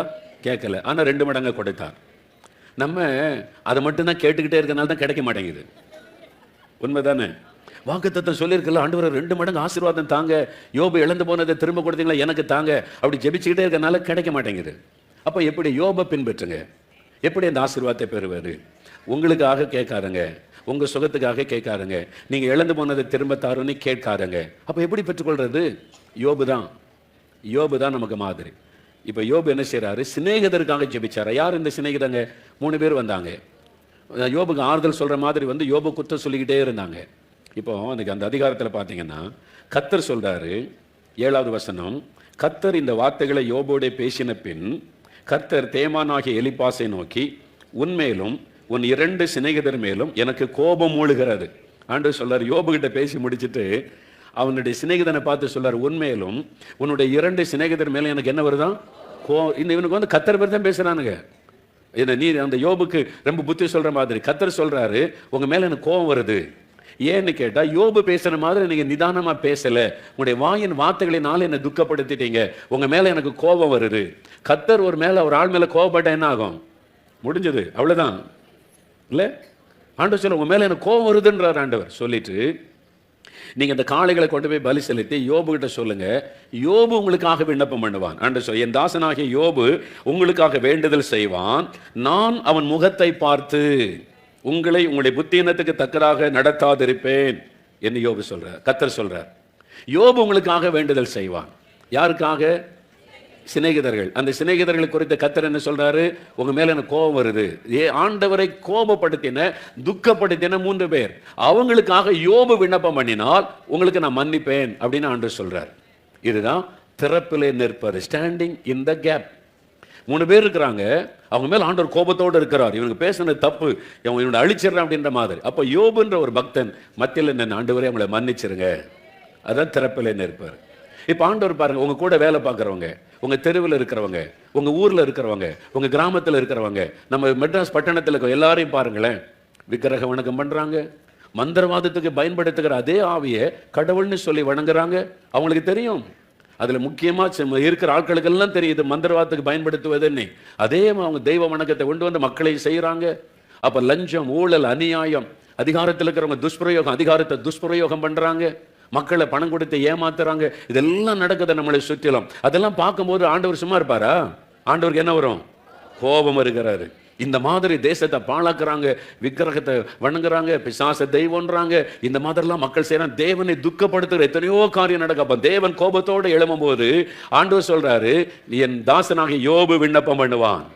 உங்களை பார்த்து சொல்றார், நீ ஜெபம் பண்ணா அவங்களை மன்னித்து அவங்களை ரட்சிக்க நான் வல்லமை உள்ளவராக இருக்கிறேன். நீ அவங்களுக்காக திறப்பில நெல்லு, அவங்களுடைய பாவத்தை மன்னிக்கும்படி மன்றாடு. அவங்க அறியாமைக்குள்ள இருக்கிறாங்கப்பா, அவங்களுக்கு தெரியல, அவங்க அதை தெய்வம்னு நம்புறாங்க, இதுதான் தெய்வ நம்பிக்கைன்னு நினைக்கிறாங்க. தவறான நம்பிக்கையில மனுஷனை கூட தெய்வமாக்கிறாங்க, எல்லாத்தையும் தெய்வமா வணங்குறாங்க, அவங்களுக்கு தெரியல. ஆனா பக்தி உள்ள மக்கள், அதனால அவங்களை மன்னிக்கணும், நீங்க மன்னித்து அவங்களை ரட்சிக்கணும் அப்படின்னு சொல்லி திறப்பில நின்று மன்றாடும்படிக்கு கர்த்தர் நமக்கு சொல்லுகிறார். நீங்க யோபு மாதிரி திறப்பில நின்று மன்றாடினா உங்க சிறையிருப்பு தன்னால மாறிவிடும். நீங்க இழந்து போனதெல்லாம் உங்களுக்கு திரும்ப 2 மடங்காய் வந்துவிடும். நீங்க இரட்டிப்பான ஆசீர்வாதத்தை தாருன்னு கேட்க வேண்டிய அவசியமே இல்லை. அல்லேலூயா. என்ன வசனம் சொல்லுது, யோபு நான் இழந்து போனதை திரும்ப தாருங்கன்னு ஜெபம் பண்ணவும் இல்லை, 2 மடங்கு தாருன்னு கேட்கவும் இல்லை, எனக்கு சுகம் கொடுங்க, என் சிறையிருப்பை மாத்துங்கன்னு கேட்கவும் இல்லை. அவர் ஜெபம் பண்ணினது தேவனுடைய உள்ளத்தை துக்கப்படுத்தின நண்பர்களை ஆண்டவர் மன்னிக்கும்படி திறப்பில் நின்று மற்றவர்களுக்காக ஜெபித்தார். கர்த்தர் இதெல்லாம் செய்தார். அப்ப இந்த வசனத்தின்படி நீங்க இந்த பட்டணத்தில் இருக்கிற மக்கள், கிராமத்தில் இருக்கிற மக்கள், இந்தியாவில் இருக்கிற மக்களுக்காக, இங்க என் ஜனம், பக்தி உள்ள மக்கள், இவங்கெல்லாம் என்னுடைய ஜனம், என் தேச மக்கள், எங்க கிராமத்து மக்கள், அவங்க நிறைய தெரியாம அறியாம அவங்களை துக்கப்படுத்துறாங்க, கோபப்படுத்துறாங்க, அவங்கள மன்னிச்சிருங்க, நான் அவங்களுக்காக மன்னிப்பு கேட்கிறேன், உங்களை அவங்களுக்கு வெளிப்படுத்துங்க, அவங்கள மன்னிச்சு அவங்களை ரட்சிங்க அப்படின்னு அவங்களுக்காக நீங்க பரிந்து பேசினா உங்க நோய் போயிடும், உங்க சிறையிருப்பு மாறிடும், உங்க குடும்பத்தில் உள்ள எல்லா போராட்டங்களையும் நீங்கிரும். நீங்க 2 மடங்கு நீங்க ஆசீர்வதிக்கப்படுவீங்க. எத்தனை பேர் இந்த வசனத்தை அப்படி விசுவாசிக்கிறீங்க? உண்மையா விசுவாசிக்கிறீங்களா? அப்படின்னா எழுந்துருங்க, வேகமா எழுந்துருங்க. Thank you Lord. ரெட்டிப்பான நன்மையை தருவேன்னு சொன்னா ஆண்டவரே ரெட்டிப்பான நன்மையை தாருன்னு ஜெபிப்பதல்ல. நீங்க என்ன செய்யணும்? இந்த ஆசீர்வாதத்தை பெற்றுக்கொள்ள என் ஆண்டவர் தெளிவாய் உங்களோடு பேசி இருக்கிறார். அல்லேலூயா. யோபின் தேவன் அவர் நம்முடைய தேவன். அல்லேலூயா. யோபின் தேவன் அவர் நம்முடைய தேவன். யோபு அந்த ஆசீர்வாதத்தை எப்படி பெற்றுக்கொண்டார்? ஆண்டவர் தெளிவா நமக்கு காண்பித்திருக்கிறார். முதலாவது, அவர் இழப்பிலும் முறுமுறுக்காதபடி தேவனை மகிமைப்படுத்தினார். நீங்க இன்னைக்கு தீர்மானம் எடுக்கணும். ஆண்டவரே, நீ ஒரு நாளும் உம்மை கேள்வி கேட்க மாட்டேன், முறுமுறுக்க மாட்டேன், உம்மை குறை சொல்ல மாட்டேன். ஆண்டவரே, என்ன நடந்தாலும் நான் ஸ்தோத்திரம் பண்ணுவேன், என்ன நடந்தாலும் ஸ்தோத்திரம் பண்ணுவேன், என்ன நடந்தாலும் என் வாழ்க்கையில உம்மை கேள்வி கேட்க மாட்டேன். ஸ்தோத்திரம். ஏன்னு சொன்னா நான் எல்லாவற்றோட உண்மை நேசிக்கிறேன். ஆண்டவரே, இயேசுவை உண்மை தான் அதிகமா நேசிக்கிறேன் அப்படின்னு சொல்லணும். யோபு எப்படி கர்த்தரை நேசித்தாரோ அதே மாதிரி நான் இயேசுவை தான் அதிகமா நேசிக்கிறேன், இயேசுவை தான் அதிகமா நேசிப்பேன். இந்த நாள் முதல் உலக காரியத்திற்காக அல்ல, இயேசுவுக்காகவே நான் இயேசுவை நேசிக்கிறேன்னு சொல்லணும். எனக்கு படிப்பு தருவாரு, எனக்கு ஞானம் தருவாரு, எனக்கு வெற்றி தருவாரு, எனக்கு யூனிவர்சிட்டியில இடம் கிடைக்கும், வீடு தருவார், வேலை, அதுக்காக தான் இயேசுவை நம்புறேன். அது அல்ல. எனக்காக ரத்த சிந்தனை இயேசுவை, என் மேல அன்பு கூர்ந்து எனக்காக தன்னை பலியாய் கொடுத்த இயேசுவை நான் முழு இருதயத்தோடு நேசிக்கிறேன். அப்படி சொல்லுவதற்கு ஒப்பு கொடுக்கணும். எனக்கு வேலை தந்தாலும் தராட்டாலும், எனக்கு பிள்ளைகளை தந்தாலும் தராட்டாலும், எனக்கு ஒரு பிசினஸை கொடுத்தாலும் கொடுக்காவிட்டாலும், எனக்கு இந்த வியாதியிலிருந்து சுகம் கொடுத்தாலும் கொடுக்காவிட்டாலும், இயேசு நல்லவர் நல்லவர் நல்லவர் அன்புள்ளவர், நான் அவரை நேசிக்கிறேன். அப்படி சொல்றவங்க வலதுகரம் உயர்த்தி 2 நிமிடம் கண்களை மூடி இயேசுவை பார்த்து சொல்லுங்க. இயேசுவை பார்த்து இயேசுவை கண் முன்னால நிறுத்தி சொல்லுங்க, இயேசுவே உம்மை நேசிக்கிறேன். Jesus, I love you, I love you, I love you. மனம் திறந்து சொல்லுங்க, ஆண்டவரே உம்மை நான் நேசிக்கிறப்பா, என் மேல இவ்வளவு அன்பு வச்சிருக்கிறீங்களே, எனக்காக ரத்தம் சிந்தினீங்களே, எனக்காக பலியானீங்களே, அதுக்காக நான் உங்களை நேசிக்கிறப்பா. I love you my Jesus. எனக்கு தோல்வியே வந்தாலும் நேசிப்பேன், எனக்கு வேலையை இழந்தாலும் நான் உம்மை நேசிப்பேன், இருந்தாலும் இல்லாவிட்டாலும் நேசிப்பேன். உம்மை கேள்வி கேட்க மாட்டேன், உம்மை முறுமுறுக்க மாட்டேன், இனிமேல் ஒரு நாளும் குறை சொல்ல மாட்டேன். ஆண்டவரே, ஆராதனைக்கு வருவதை விட்டு நான் பின்வாங்க மாட்டேன். என்ன நடந்தாலும் ஆராதிக்க நான் வருவேன், வந்துமை ஆராதிப்பேன். நான் சோர்ந்து போய் வீட்டிலே உட்கார மாட்டேன். எனக்கு ஆண்டவர் அது தரல இது தரலன்னு நான் வீட்டில் உட்கார மாட்டேன். நான் உம்மை நேசிக்கிறேன் ஆண்டவரே. I love you my Jesus, I love you my Jesus, I love you my Jesus. சொல்லுங்க, உம்மை நேசிக்கிற ஆண்டவரே, என்ன நடந்தாலும் உம்மை நேசிப்பேன்னு சொல்லுங்க, முழு இருதயத்தோடு உம்மை நேசிக்கிறேன்னு சொல்லுங்க. ஆண்டவர் அதை பார்த்தபோது அவருடைய உள்ள மகிழ்ச்சி அடையும். இனிமே நான் பொறுமையா இருப்பேன் ஆண்டவரே, உபத்திரவத்தில் பொறுமையா இருப்பேன் ஆண்டவரே. என்ன உபத்திரவம் வந்தாலும் உமக்காக நான் சகித்துக் கொள்ளுவேன், சாட்சியை நான் இழக்க மாட்டேன், உமக்காக நான் அதை சகித்துக் கொள்ளுவேன். ஒப்பு கொடுங்க ஆண்டவரே. என்ன நடந்தாலும் நான் ஆண்டவரை சாந்தமாயிருப்பேன், பொறுமையாயிருப்பேன். ஆண்டவரே, நான் பொறுமையாயிருக்க ஒப்பு கொடுக்கிறேன். நான் ஆண்டவரே உம்முடைய நாமத்திற்கு தூஷணம் வரும்படி நடந்து கொள்ள மாட்டேன். என்னை ஒப்பு கொடுக்கிற ஆண்டவரே, பொறுமையுள்ள ஒரு இருதயத்தை எனக்கு தாரும். பொறுமையாய் சாட்சியா நான் இருக்கணும் ஆண்டவரே. ஒப்பு கொடுங்க. கடைசியாய் நான் இனி மற்றவர்களுக்காக ஜெபம் பண்ணுவேன்.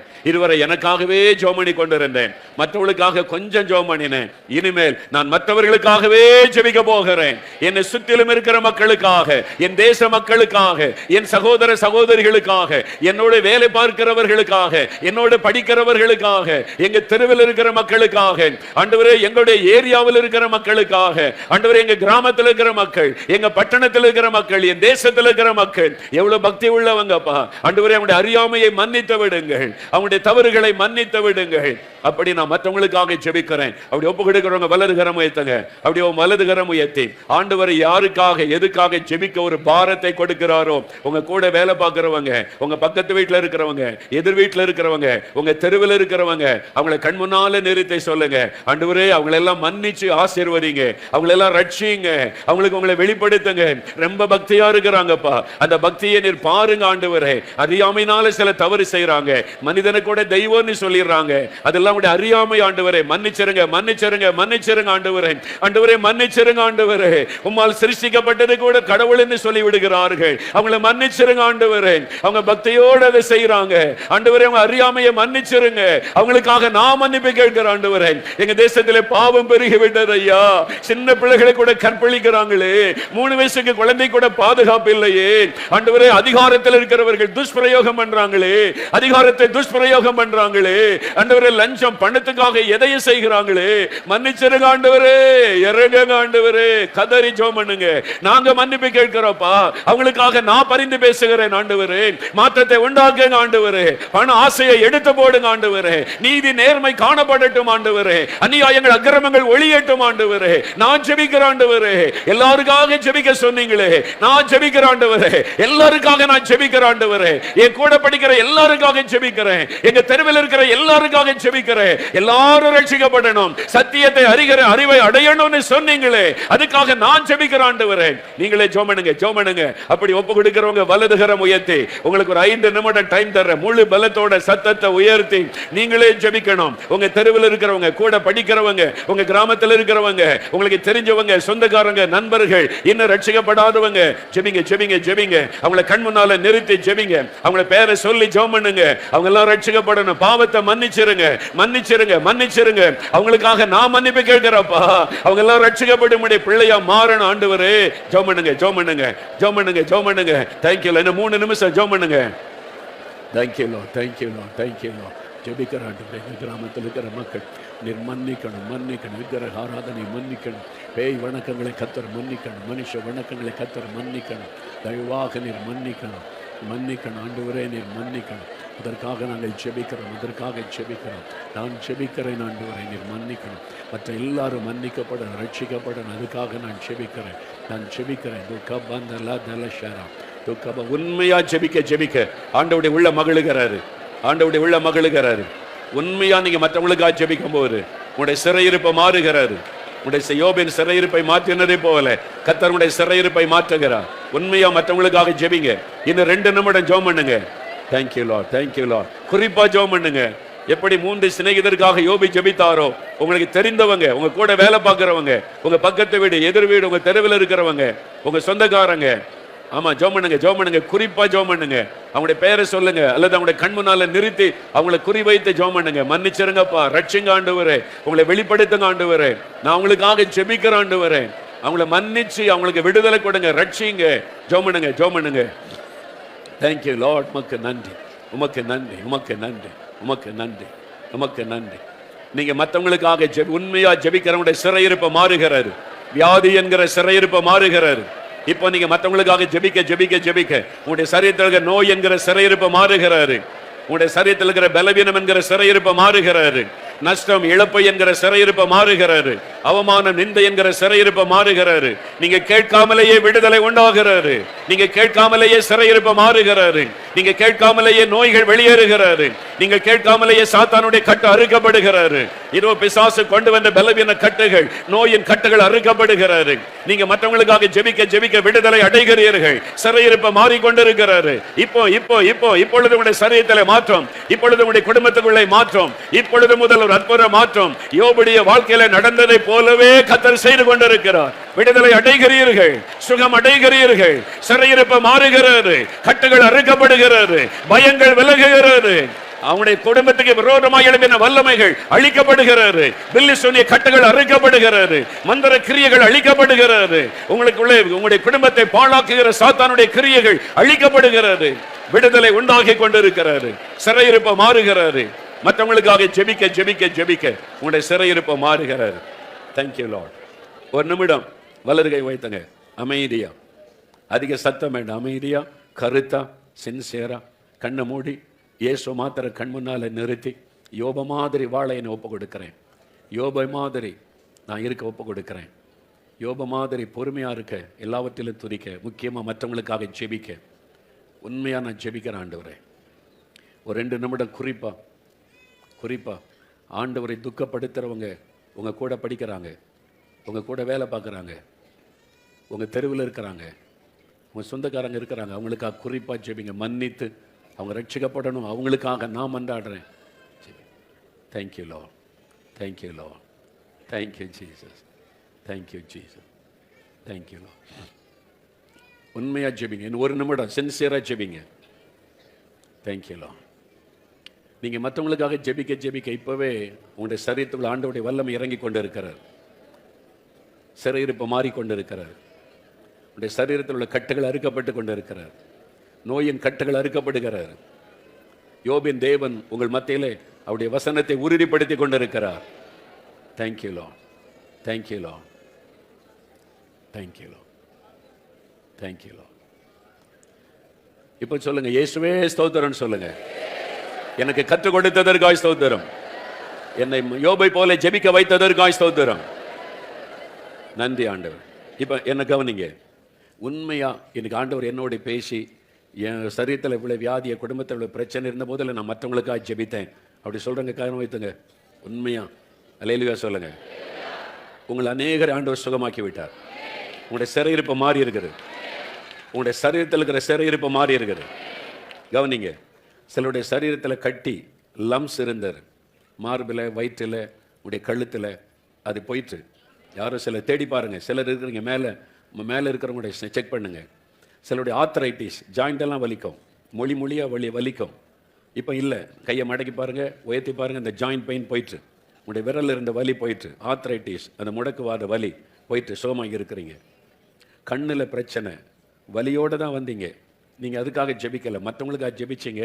இப்போ நீங்கள் சோதிச்சு பாருங்கள், நிறைய பேருக்கு சுகமானது உங்களுக்கு தெரியல. நீங்கள் சோதிச்சு பாருங்கள். இப்போ உங்கள் கண்ணினா உங்களுக்காக நீங்கள் ஜெபிக்கலை, கண்ணில் சுகம், அந்த வலி போயிட்டு சோதிச்சு பாருங்கள். அந்த மாதிரி இப்போ உண்மையில் என் சரீரத்தில் இந்த கட்டி போயிட்டு, இந்த மாதிரி ஆர்த்தரைட்டிஸ் மறைஞ்சிட்டு மாற்றம் சரீரத்தில் உண்டாயிருக்குது, கண்ணில் மாற்றம் உண்டாயிருக்குது அப்படி சொல்கிறவங்க கை வைத்துங்க.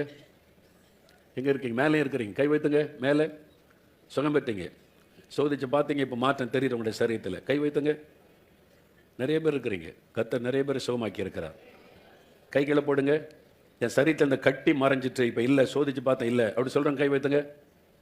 கை வைத்துங்க. கட்டி போயிட்டுன்னு சொல்கிறவங்க, என் உடம்புல கட்டி இருந்துச்சு, இப்போ ஜெபிச்சோன்னு மறைஞ்சிட்டு, அங்கே இருக்கீங்க, அங்கே இருக்கிறீங்க பாருங்கள், இங்கே இருக்கிறாங்க. கர்த்தருக்கு பொய் சாட்சியெல்லாம் தேவையில்லை, உண்மையாக நடந்தது பாருங்கள். இங்கே நமக்கு வந்து சாட்சி சொல்ல எனக்கு டைம் இல்லை, என்ன அடுத்த ஜெபம் இல்லைன்னா உங்களுக்கு காண்பிக்கிறேன். இந்த ஜாயிண்ட் பெயின் இருந்துச்சு, ஆர்த்தரைட்டிஸ் எலும்பில், அது போயிட்டு அவங்க சொல்கிற மட்டும் கை வைத்துங்க. நல்லா வைத்து காண்பீங்க. சுகமானவங்க, நான் மற்றவங்களுக்காக ஜெபிச்சேன், சுகமாக இருக்குது. நிறைய பேர் சுகம் பெற்றுருக்கிறீங்க. பார்த்தீங்களா, கர்த்தர் உங்கள் மத்தியில் நிரூபித்து காமிக்கிறார். அல்லேலூயா. நல்ல கண்ணில் சுகம் கிடச்சிட்டு, கண்ணில் மாற்றம்.